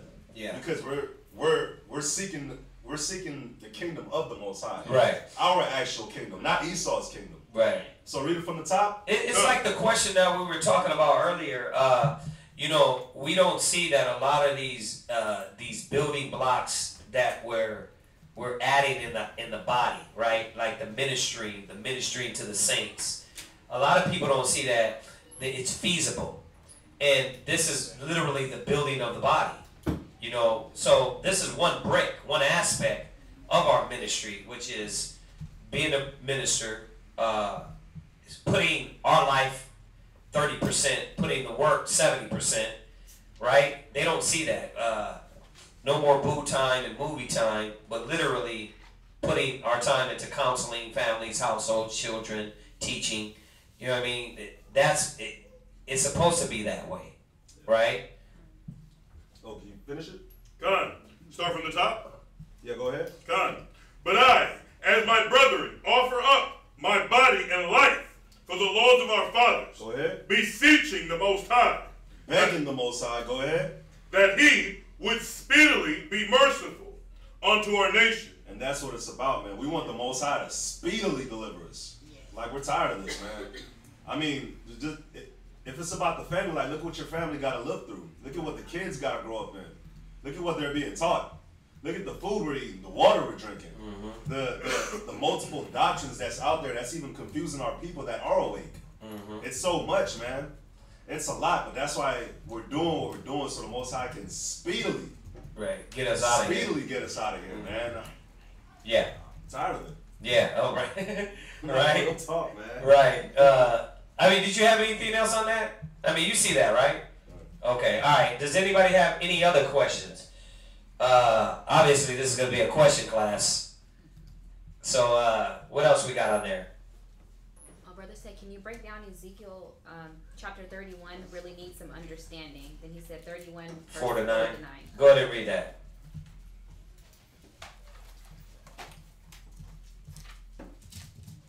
So, Ezekiel chapter 31. Verse 4 and 9? What? Ezekiel chapter 31, 4 to 9. Ezekiel chapter 31, verse 4. You want me to read it? Come. Ezekiel chapter 30, you said 31, right? Yes, sir. Verse 4 through 9. Come. The waters made him great. The deep set him up on high with her rivers, running round about his plants, and sent out her little rivers. All right, read. Let's go to Ezekiel 31.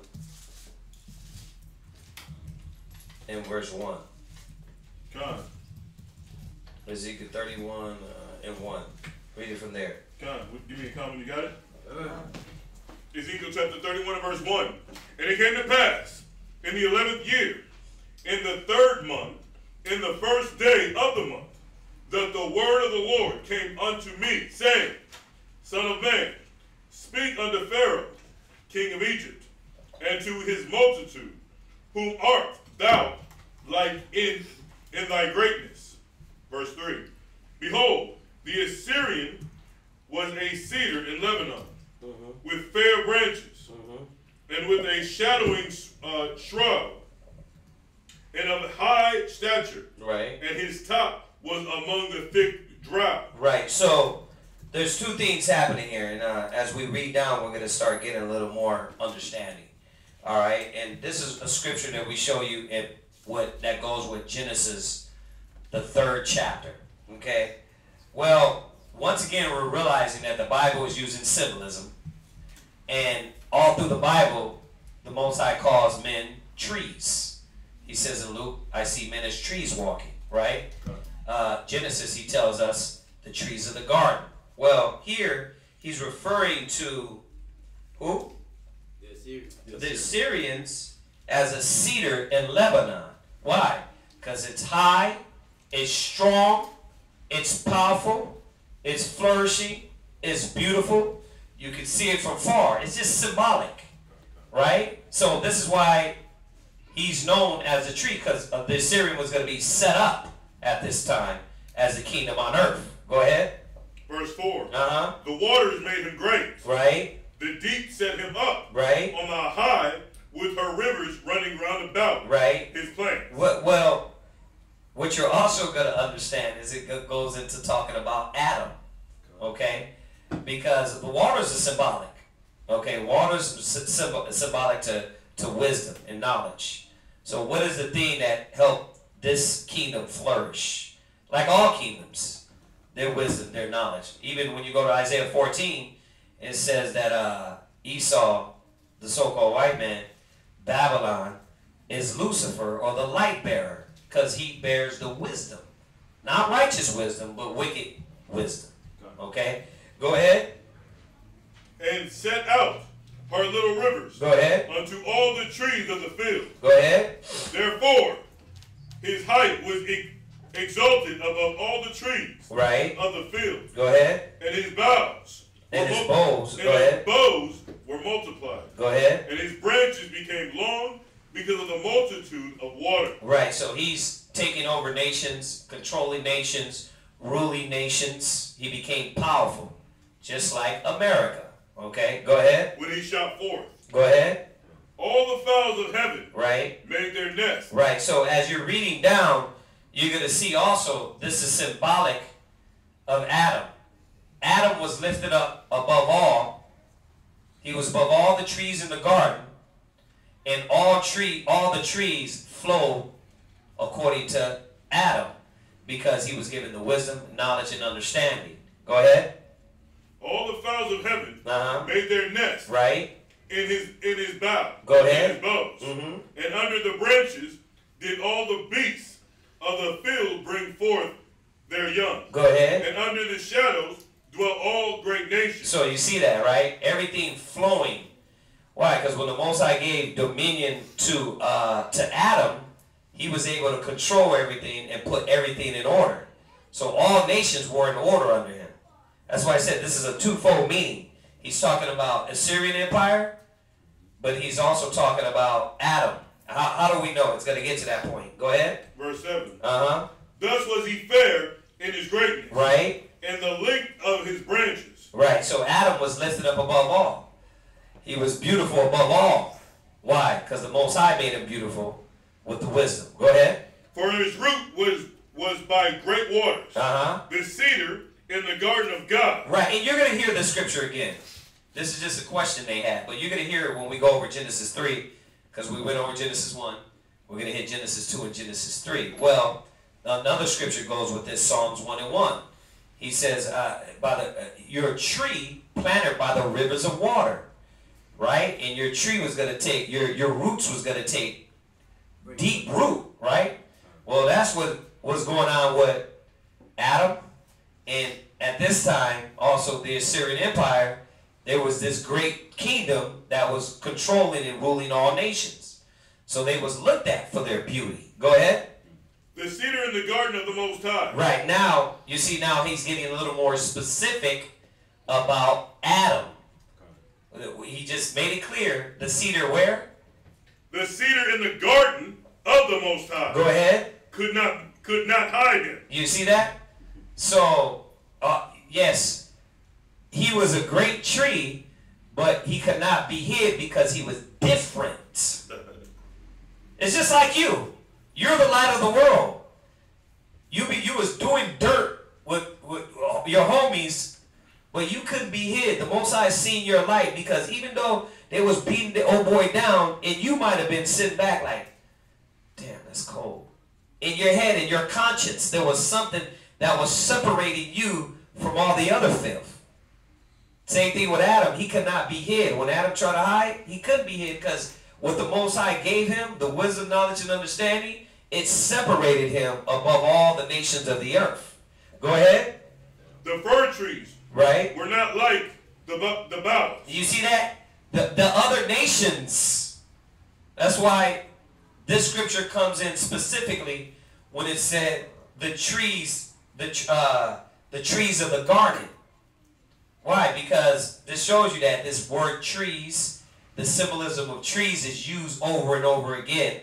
Adam was known as this great tree, but then you had all the other trees, the other nations. Go ahead.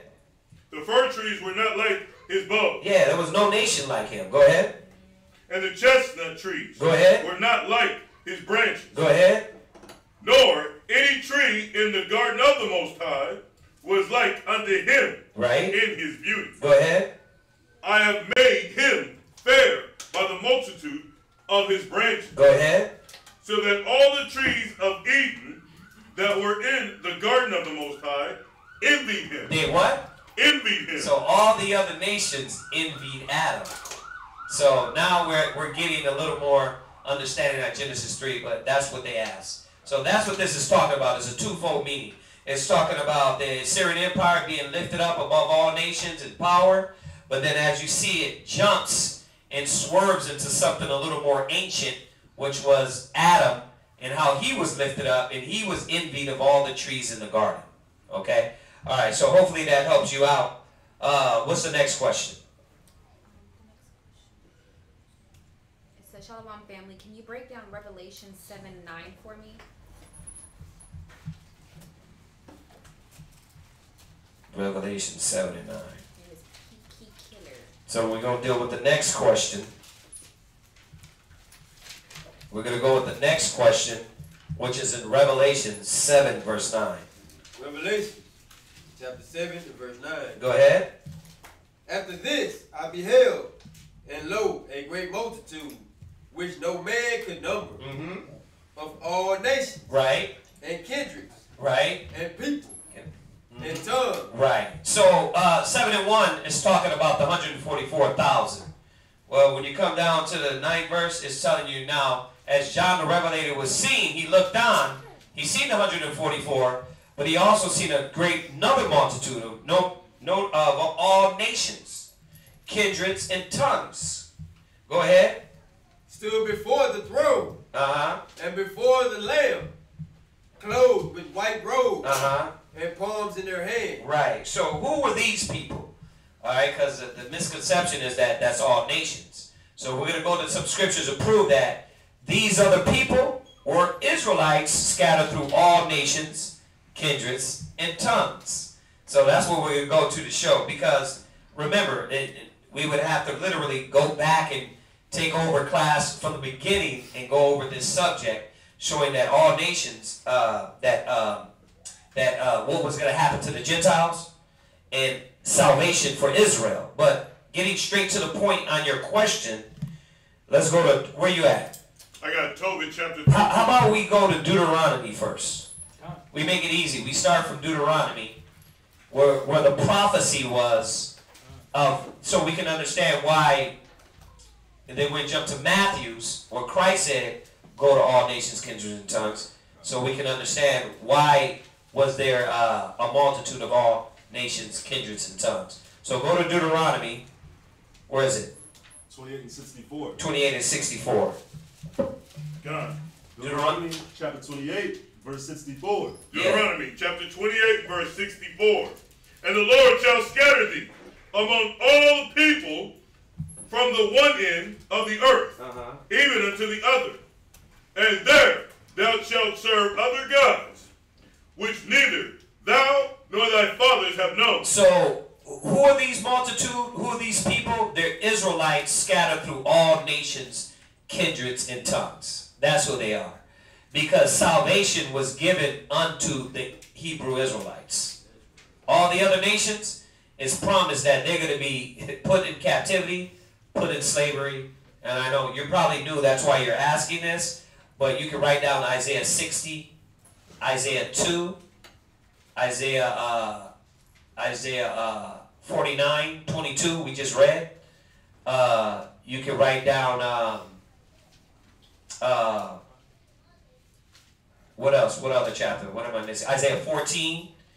Isaiah 14, 1 to 3 on down. Just showing you that. I mean, you can read the whole chapter in Isaiah 14, but it's specifics on what is going to happen to the nations. I did say Isaiah 60, right? Isaiah 34. Right, yeah. Jeremiah 17. Jeremiah 17 you can throw in there. So just showing that what's going to happen to the Gentiles. They weren't going to get salvation. They don't get to sit up there with us and eat with us in the kingdom of the Most High. This kingdom was for Israel. Like I said, we can go over that topic another time. But these people that he beheld were of all nations, kindreds, and tongues, because Israel was scattered through all nations, kindreds, and tongues. What? Did you want Amos? Yeah. After Deuteronomy? No. Before there, go to Matthew's real quick. Go to Matthew's. Go to Matthew's 24. John, Matthew's 24. You know which one I'm talking about? Or is it 20, 25? Hold on. Is it 24? What verse? It's 24 and no, is it 15 and 24? Let me see. Hold on a second. You talking about Israel? No. I'm going to the one where Christ said, and it might be deeper in the chapter. You know what it is. Go to Matthew's 28 and verse 19. Matthew's 28 and 19. And the reason why I'm going here is to show you, to answer your question, why Christ said what he said. Well, due to the prophecies of Deuteronomy 28 verse 64. Read that. Matthew chapter 28 verse 19. Go ahead. Go ye therefore and teach all nations. Do what? Teach all nations. Why? Baptizing them. Why? Because what did Deuteronomy 28:64 say? We were going to be scattered amongst all nations. Okay? That's why he said, now go to Amos what? Amos chapter 9 and verse 9. God, for lo, I will command, and I will sift the house of Israel among all nations, like as corn is sifted in the sea. Right. So this is the prophecy that the Most High will sift us from amongst all nations. Right? That's why, and you can just write these down. 1 Peter's 1 and 1, James 1 and 1. Right? He said to the 12 tribes scattered abroad. So this is Israel scattered amongst all nations. Okay? Where are we at? What else we got? Okay, let's go to that one. Isaiah 11 and 11. Good. Read that. Sorry, go ahead. Isaiah chapter 11 and verse 11. Go ahead. And it shall come to pass in that day that the Lord shall set his head again the second time to recover the remnant of his people. Right. So where is he going to get the remnant from? Well, due to the prophecies of Deuteronomy 28:64, that was the main curse that was sent out through the ages, right? Chased us all the way till now. Go ahead. He was going to gather us from where? Go ahead. Which shall be left from Assyria. What? So our people are where? Assyria. So you got Israelites in Assyria. Okay? So when we go over this, we have to say, that's why you can't Judge by color. You can't judge by, oh, you know what? He don't look like a Hebrew Israelite. Well, how do you know that? The only way you would know is asking him what his forefathers are. Because if they're left in Assyria, what does that say? A lot of our people might look Assyrian, right? But they're going to be able to say, no, I'm not that. I'm not Assyrian. Just like a lot now. A lot of people in Africa, a lot of people in Israel. You know, I'm talking about outside of the converts and the strangers and the heathens over there. There's some that say, no, I'm a real Hebrew. Go ahead. And from Egypt. Right, and from Egypt, showing you that a lot of our people are scattered in Egypt. Go ahead. And from Pathros. Go ahead. And from Cush. Go ahead. And from Elam. Right, so Pathros is in Egypt also. Cush are the Ethiopians. Elam is the East Indians. Go ahead. And from Shinar. Shinar is the Babylonians. Today that's the Iraq. Go ahead. And from Hamath. And from Hamath is Syria. So it's showing you that this is why he beheld, and lo, there was another multitude of no man can number, of all nations, kindreds, and tongues, because that's where we're going to come from. Go ahead. And from the islands of the sea. Right. We're scattered through everywhere. Y'all get that, right? Go to. You guys got another one? Done. Yeah. Let me see real quick. Go ahead. Where you at? Where you at, Zion? That's Deuteronomy chapter 30 and verse 3.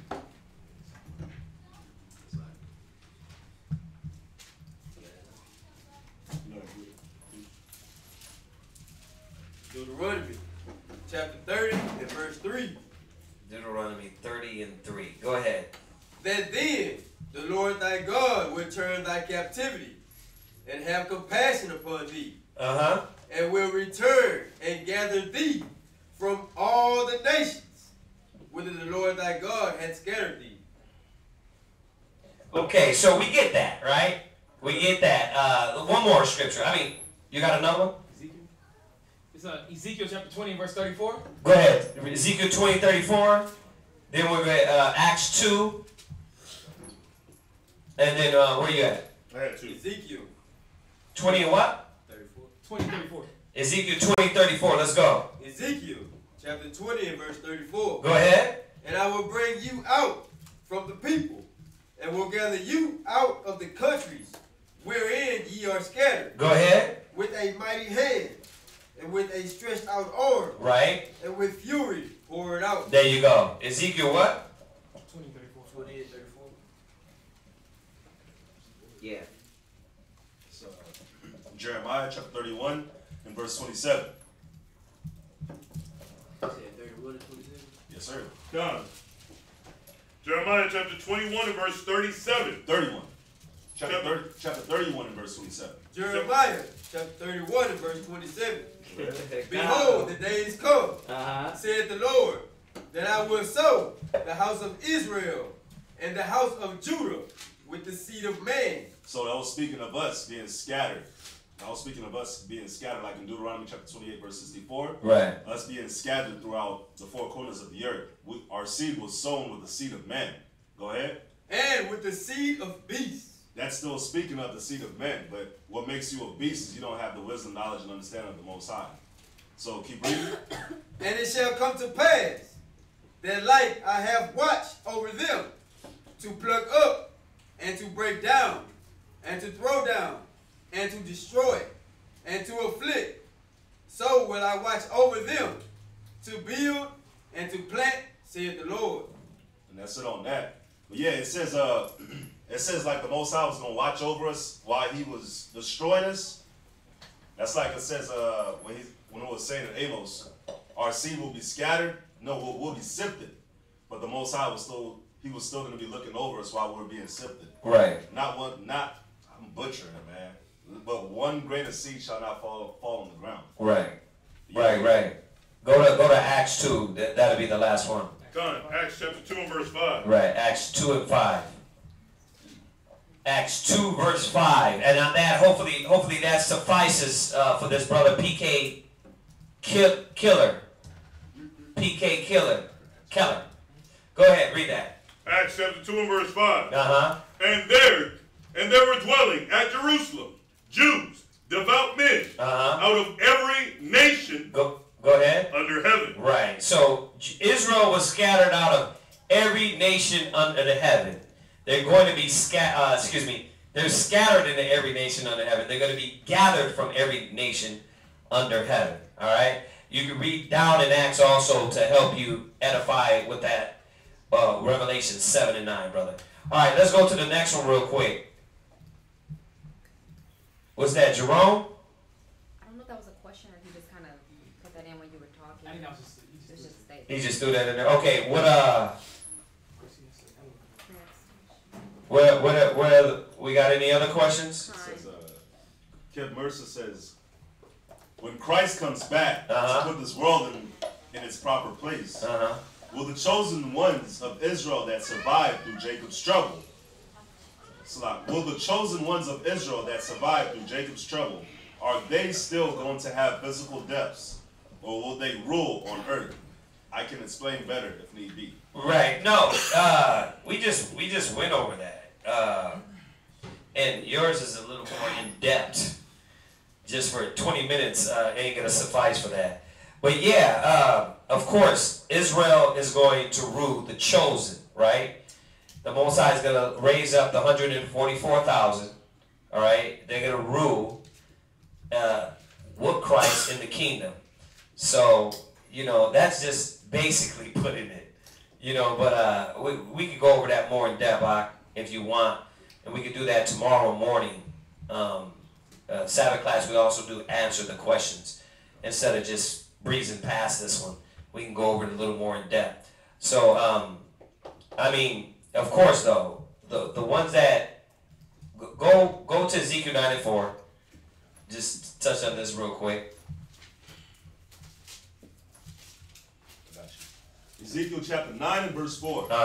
And the Lord said unto him, go through the midst of the city, through the midst of Jerusalem, right, and set a mark upon the foreheads of the men that sigh and that cry for all the abominations that be done in the midst thereof. So, yeah, right now, Jacob's trouble is now.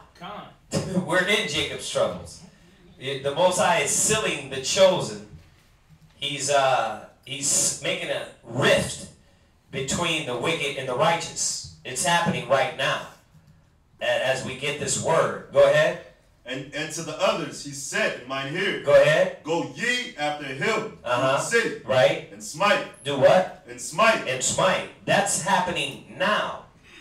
I mean, we got to wake up. We got to see this. This is happening now. The Most High is earthquakes, famines, escalating, destruction, shootings, mass killings. The Most High is the ones that don't have the mark, the seal, the word of the Most High living in them. You're going to end up out in the wrong place, and those spirits, the angels, is going to destroy you. So those things are happening now. So who is he preserving? Who is he preserving? Go to Zechariah 13 and 9.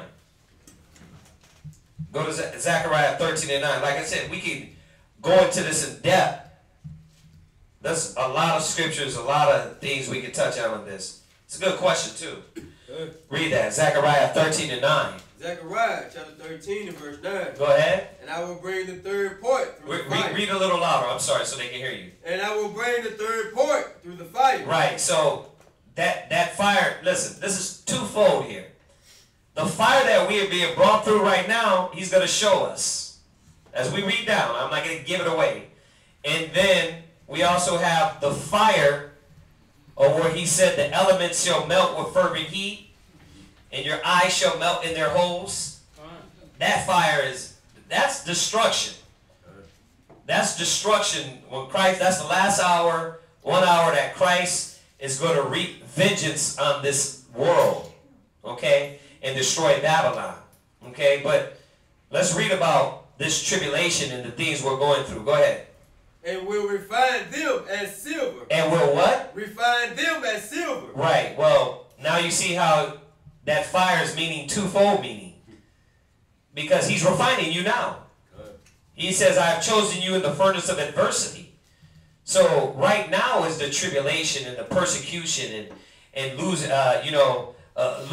your life in this world for the will of Christ.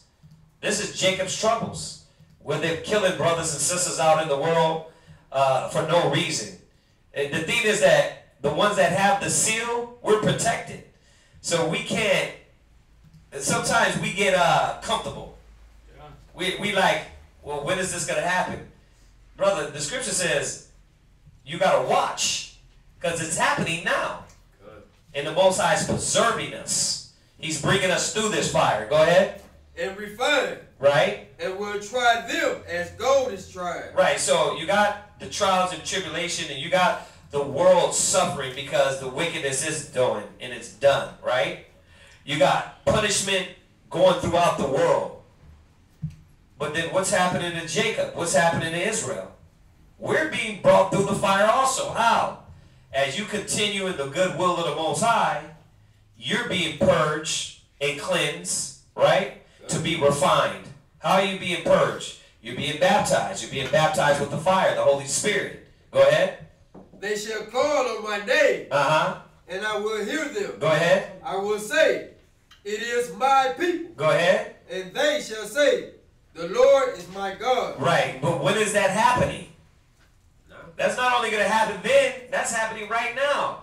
The word is getting out where they're calling on the word is getting out and they're calling on the spirits is calling for the Most High's people, right? The chosen is calling for the Most High's people, right? And they're saying what? Oh damn, I'm a Hebrew Israelite. I didn't know that. Right, all my life I've been celebrating Christmas and Thanksgiving and Halloween. This is the tribulation that the Most High is bringing us through right now. You know, so yeah, that's a good question on that. But you know, like I said, if you want us to go a little more in depth, we can go in depth tomorrow on that and go over a lot more scriptures on that. All right, what else we got for tonight? There's one more question. No more? I said there's one more. Oh, one more. What is it? I think it's a sister. She said, I want to know of my lighter skinned Egyptian boyfriend with spiral curly hair like his lighter skinned Egyptian father and blonde hair, green eyed mother can be the father of my children. I'm confused about his lineage. He does believe in Yahweh and Yahweh Shai. I don't want to get off the topic, but I've been wondering for so long. Greetings from the Netherlands. So that's how you read it? Like Egyptian boyfriend. I found it. It's all good. Yeah. And what is she? And she said her boyfriend is Egyptian. Khan, he's Egyptian. Well. And Father's Egyptian. Well, sister, I'm sorry to say that your husband's a heathen. He's a heathen man, and that or boyfriend. This is her boyfriend, right? He's a heathen according to the scriptures. So, you know, there's nothing you can do about that.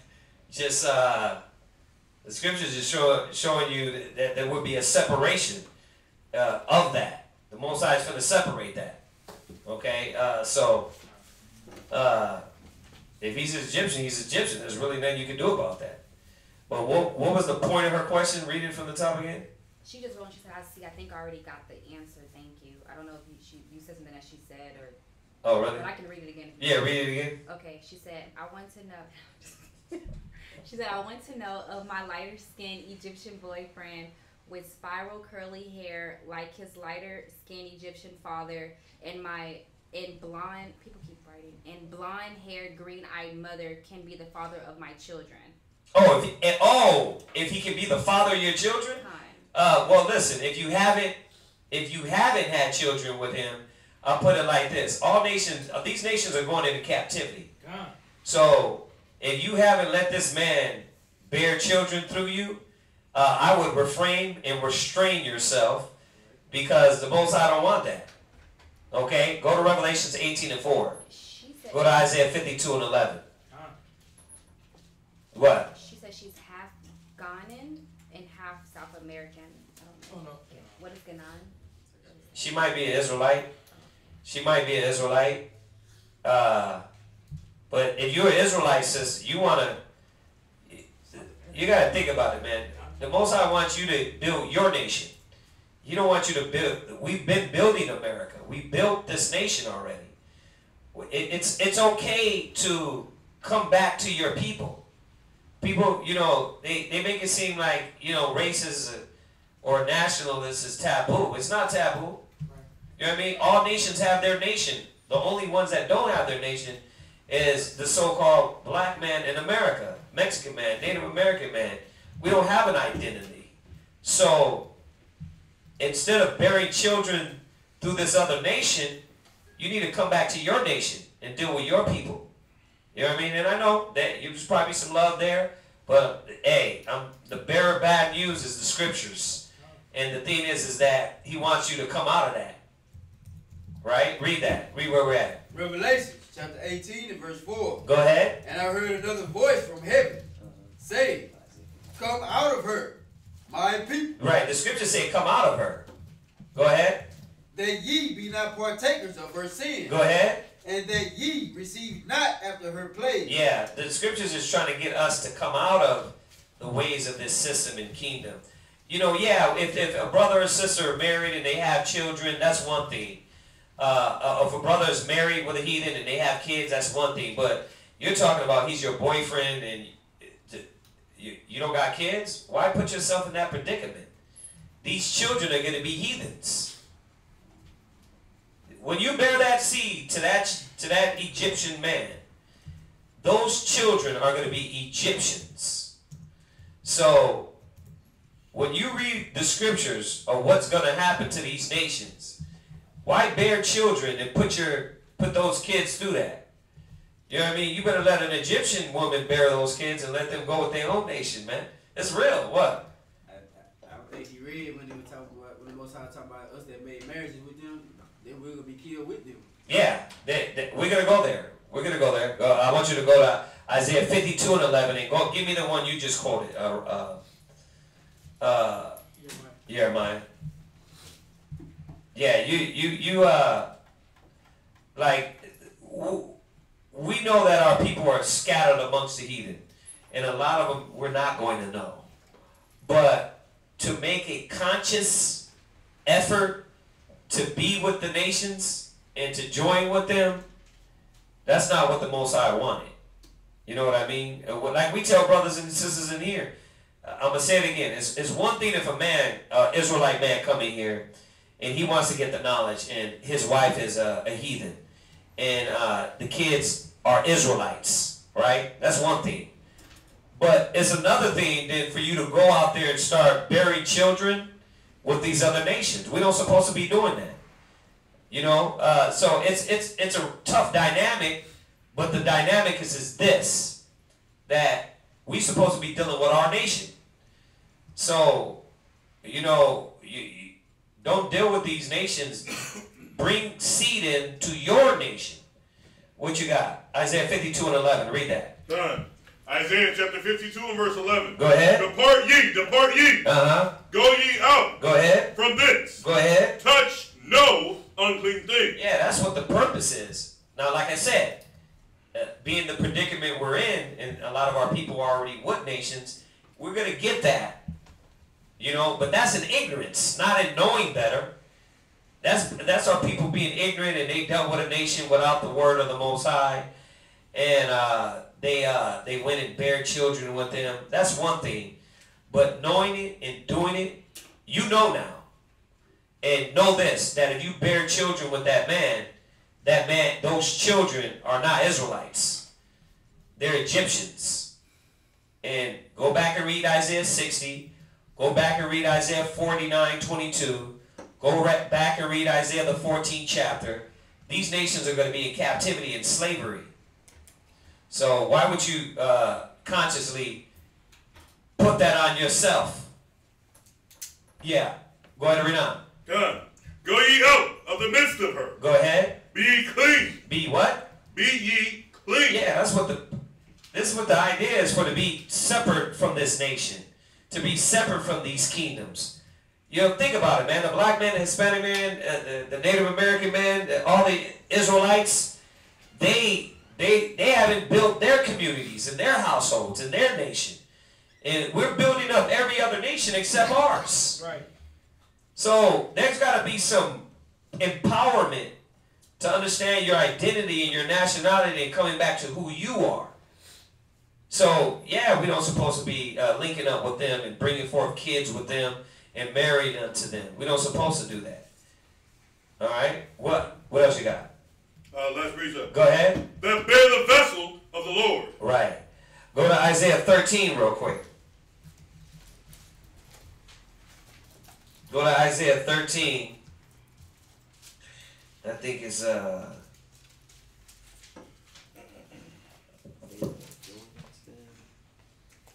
it's Isaiah 13. 15. Yeah. Go ahead. Isaiah chapter 13 and verse 15. Uh-huh. Everyone that is found shall be thrust through. Right. So when you read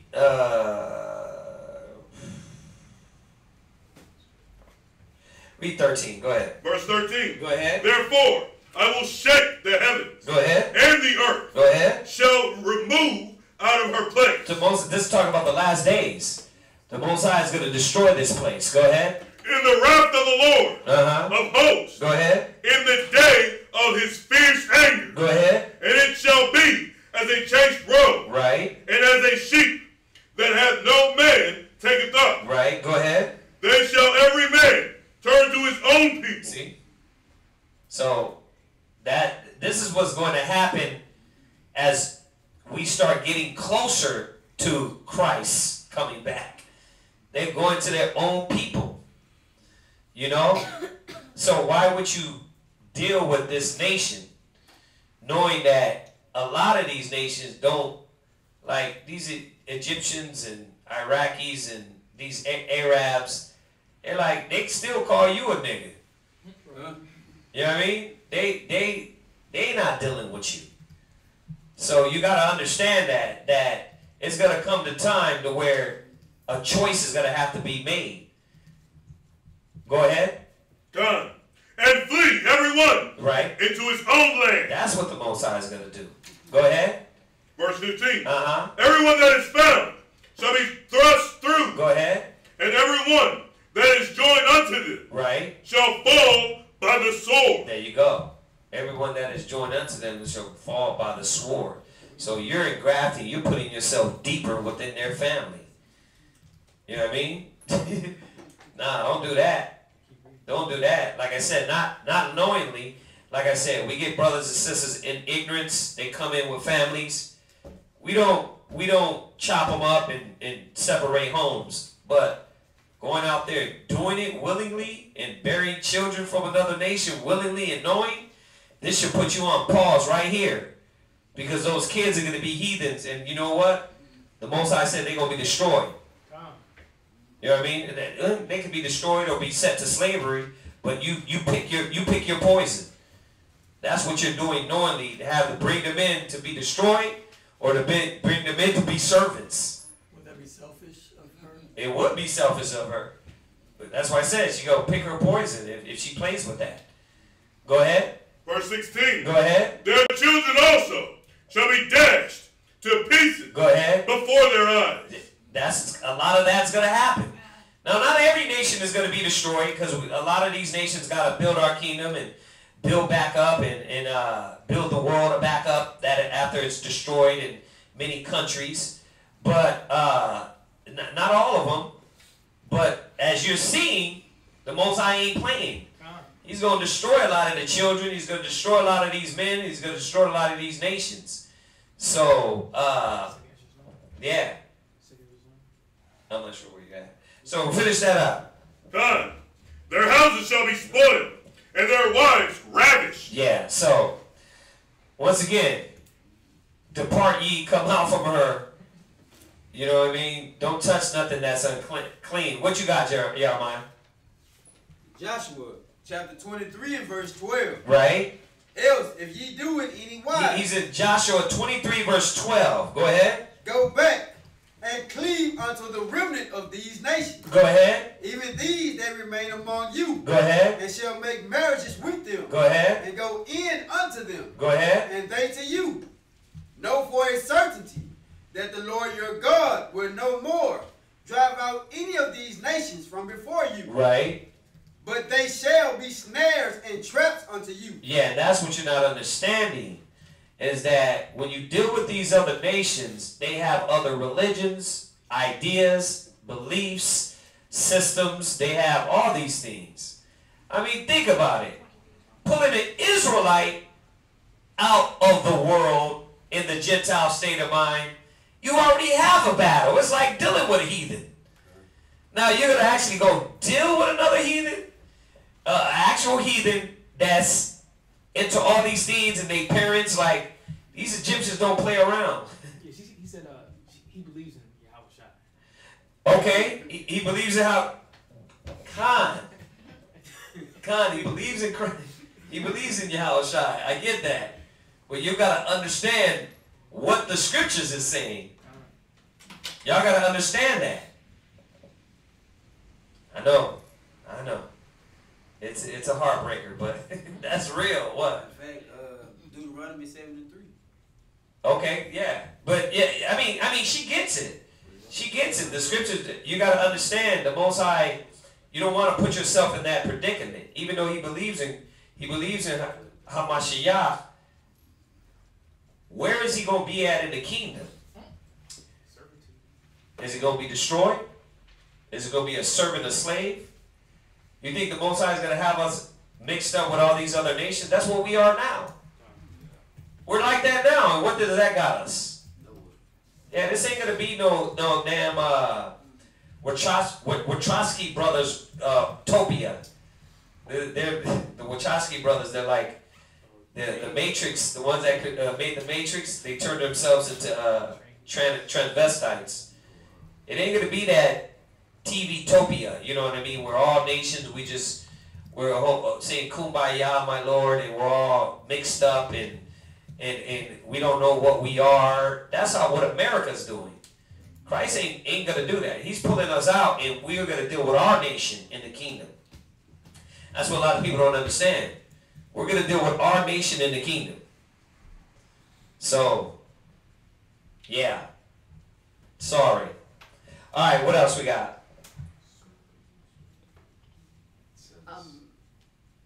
A brother asked, can you break down 2nd Ezra 13, 1 through 9? We'll do that one tomorrow. We're 2nd Ezra 13, 1 to 9. If y'all going to listen in, Sabbath class starts at 10 a.m. So we'll come here tomorrow. We'll get through the questions tomorrow and go through the reading like we always do. Last class was like 8 hours. So that's how many questions we had. It was a long class. It was good. It was good. No complaints here. So 2nd Ezra 13, verse 1 to 9. We'll go over that tomorrow morning because it is 9 o'clock now. And we will be here. We're not going back. We're not going anywhere. We're going to be here in the morning, all right? Was there a quick question?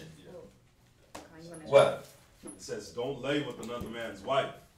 As a Israelite, does that law just apply to other Israelites or all nations?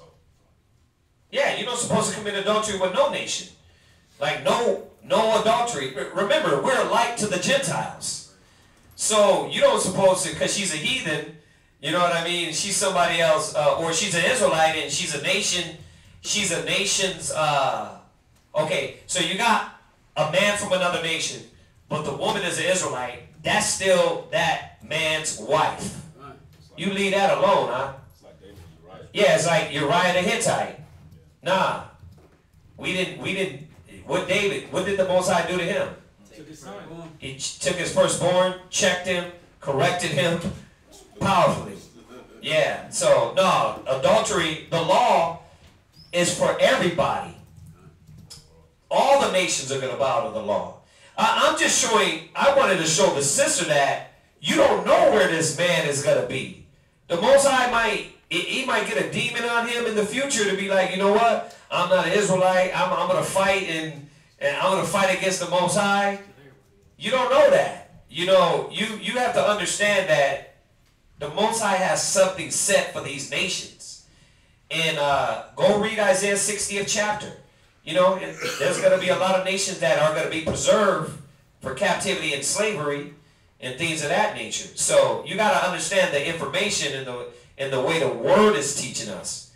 We can't think through emotions, and you got to understand what's going to happen to them. So putting yourself in that situation, for the time being, the Most High don't want that.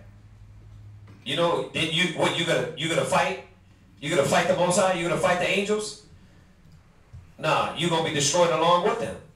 So you got to understand that, Isaiah the 13th chapter. All right. So the last question was, again, what was that? Don't lay with another man's wife. Yeah, don't lay with another man's wife. As an Israelite, does that law just apply to other Israelites? That's across the board, man. We're light to the world. We're light to the Gentiles. All nations are going to bow to this law, right? You think in the kingdom of God that we're going to be in Jerusalem, follow the law, but then we're going to sneak out and go deal with the other nations and commit adultery with them? And then sneak back in the kingdom and be righteous? Nah, that's insane. You know, no, we're going to follow the law. They're going to follow the law, and we're going to keep the laws. What you got? Do you want Deuteronomy chapter 4, 5, and 6? Yeah. Yep. Deuteronomy 4, 5, and 6. Yes, sir. Yep. Go ahead. Give me a count when you got it.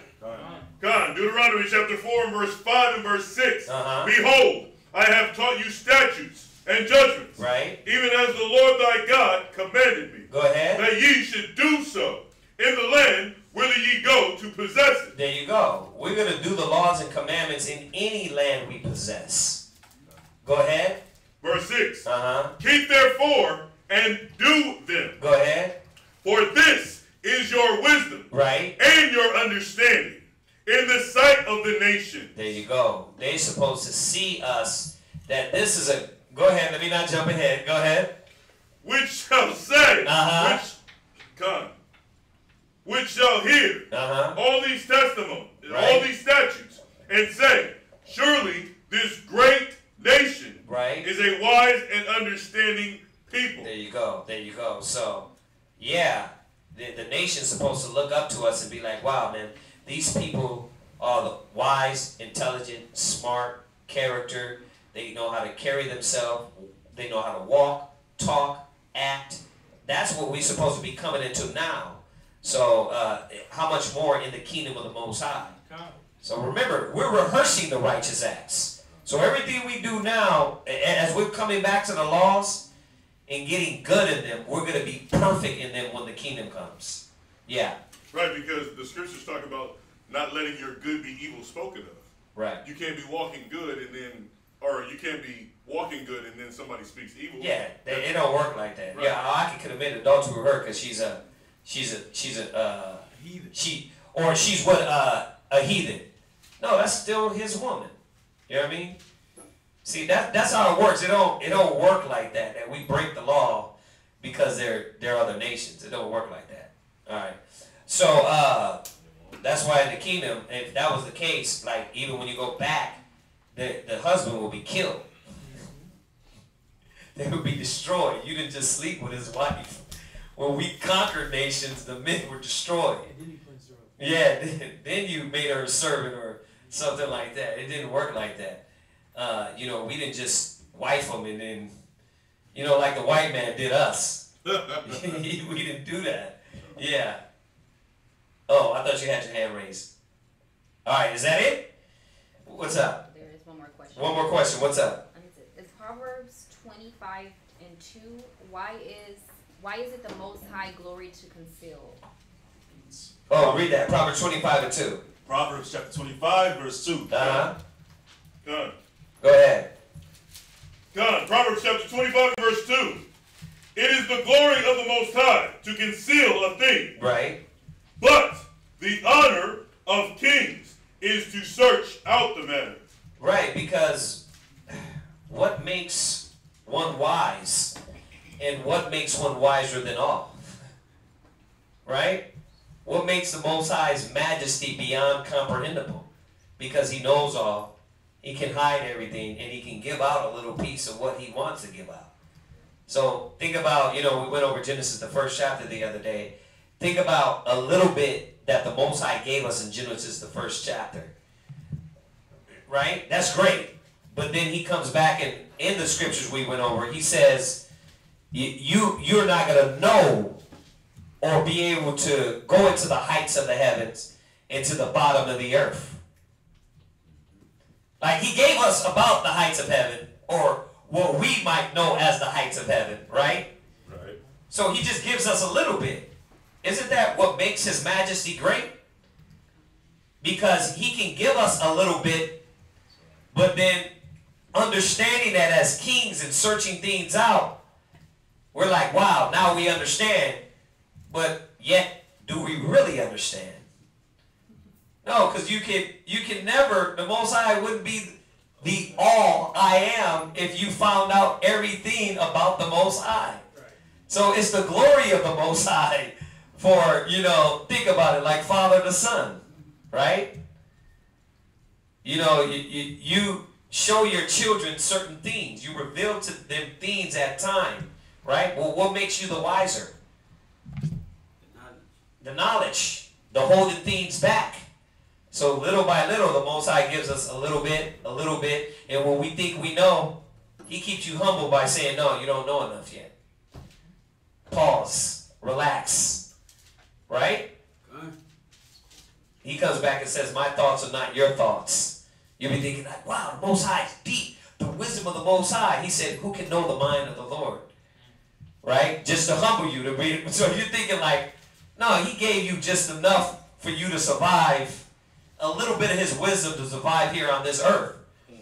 So it's the glory of kings to find these things out. The mysteries, the hidden things, the archaeology, the anthropology, the deep wisdom, knowledge, and understanding. Like, think about all the things that Solomon knew. We read that the other day. He knew about animals, about the sun, the moon, the stars. It said the alterations of all these things. But yet and still, he came back and said all is vanity and vexation of spirit. Why? Because he realized every time he thought he knew something, he didn't know nothing. Right? It's to keep us humble here on earth. Because if one man knows everything, you what? You think you're God. I mean, think about it. A man don't know crap right now and he thinks he's God. Right? It tells you in Ezekiel 28 that the white man, this kingdom, sits in the seat and says, I am God. Right? Because he's what? He felt like he's wiser than Daniel. Right? So that's just what a little knowledge of black matter, the sun, the moon, the stars, supposedly they can see a star, this and that. And they think what? Oh, we're going to transfer your conscience into another body in a good 500 years. That's how they think. So the Most High keeps us humble by giving us a little concealing and then revealing a little bit. All right? All right, what's up? What you got? Go ahead. It's Job chapter 11. You can start at verse 4.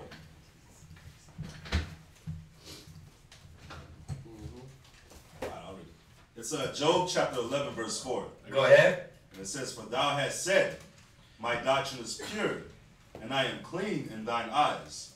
That's speaking of like you being lifted up, like you're pure. Nobody can tell you nothing, right? Then it says, but oh, that God would speak and open his lips against thee, and that he would show thee the secrets of wisdom, that they are double to that which is. Know therefore that God exacted of thee less than thine iniquity deserved. But I wanted that point about wisdom, right? They're double. Yeah, so right when you think you got somewhere, you don't. Yeah. But listen, us as Israelites, that's supposed to keep us humble. It's supposed to. It don't happen in a lot of areas. Why? Because brothers get a little knowledge and then they what? They what? Anoint themselves high priest, angelic succession to the third realm, right? So, but remember, he that think himself to be something when he is nothing, he fooleth himself. All right, so yeah, that's to humble us. You got one more? Go ahead. It's Ecclesiastes chapter 3, verse 19. Go ahead. And it says, many are in high places and of renown, but mysteries are revealed unto the meek. Ooh. Like I said, we can go all night with all these questions. You know, I was trying to skim over them because we are at that time, y'all. But listen, like I said, we got in the morning. In the morning, we don't cut off with the questions. So if y'all want to get back with us in the morning, we don't have no cutoff time. Like I said, last class we went 8 hours. If they keep coming tomorrow, then we'll go the same time. What's up? Who had their hand? I did. Yeah. Let's go. Okay. All right. So if that's it, let's salute everybody online, y'all. Listen, hold on. Before we do that, I'm gonna remind everybody on there. Passover is coming up. If you feel like you're affiliated with the school and you want to come join us to perform the Passover, eat, get the brotherhood, unity, all the things the scriptures say, come join us. It's going to be on the 28th, April 1st. It's going to be on the April 1st. If you want to donate, you want to give the alms and the offerings for that, for the lamb or the location, we would appreciate that. If not, you can still join us, all right? Don't get spooked if you don't give anything.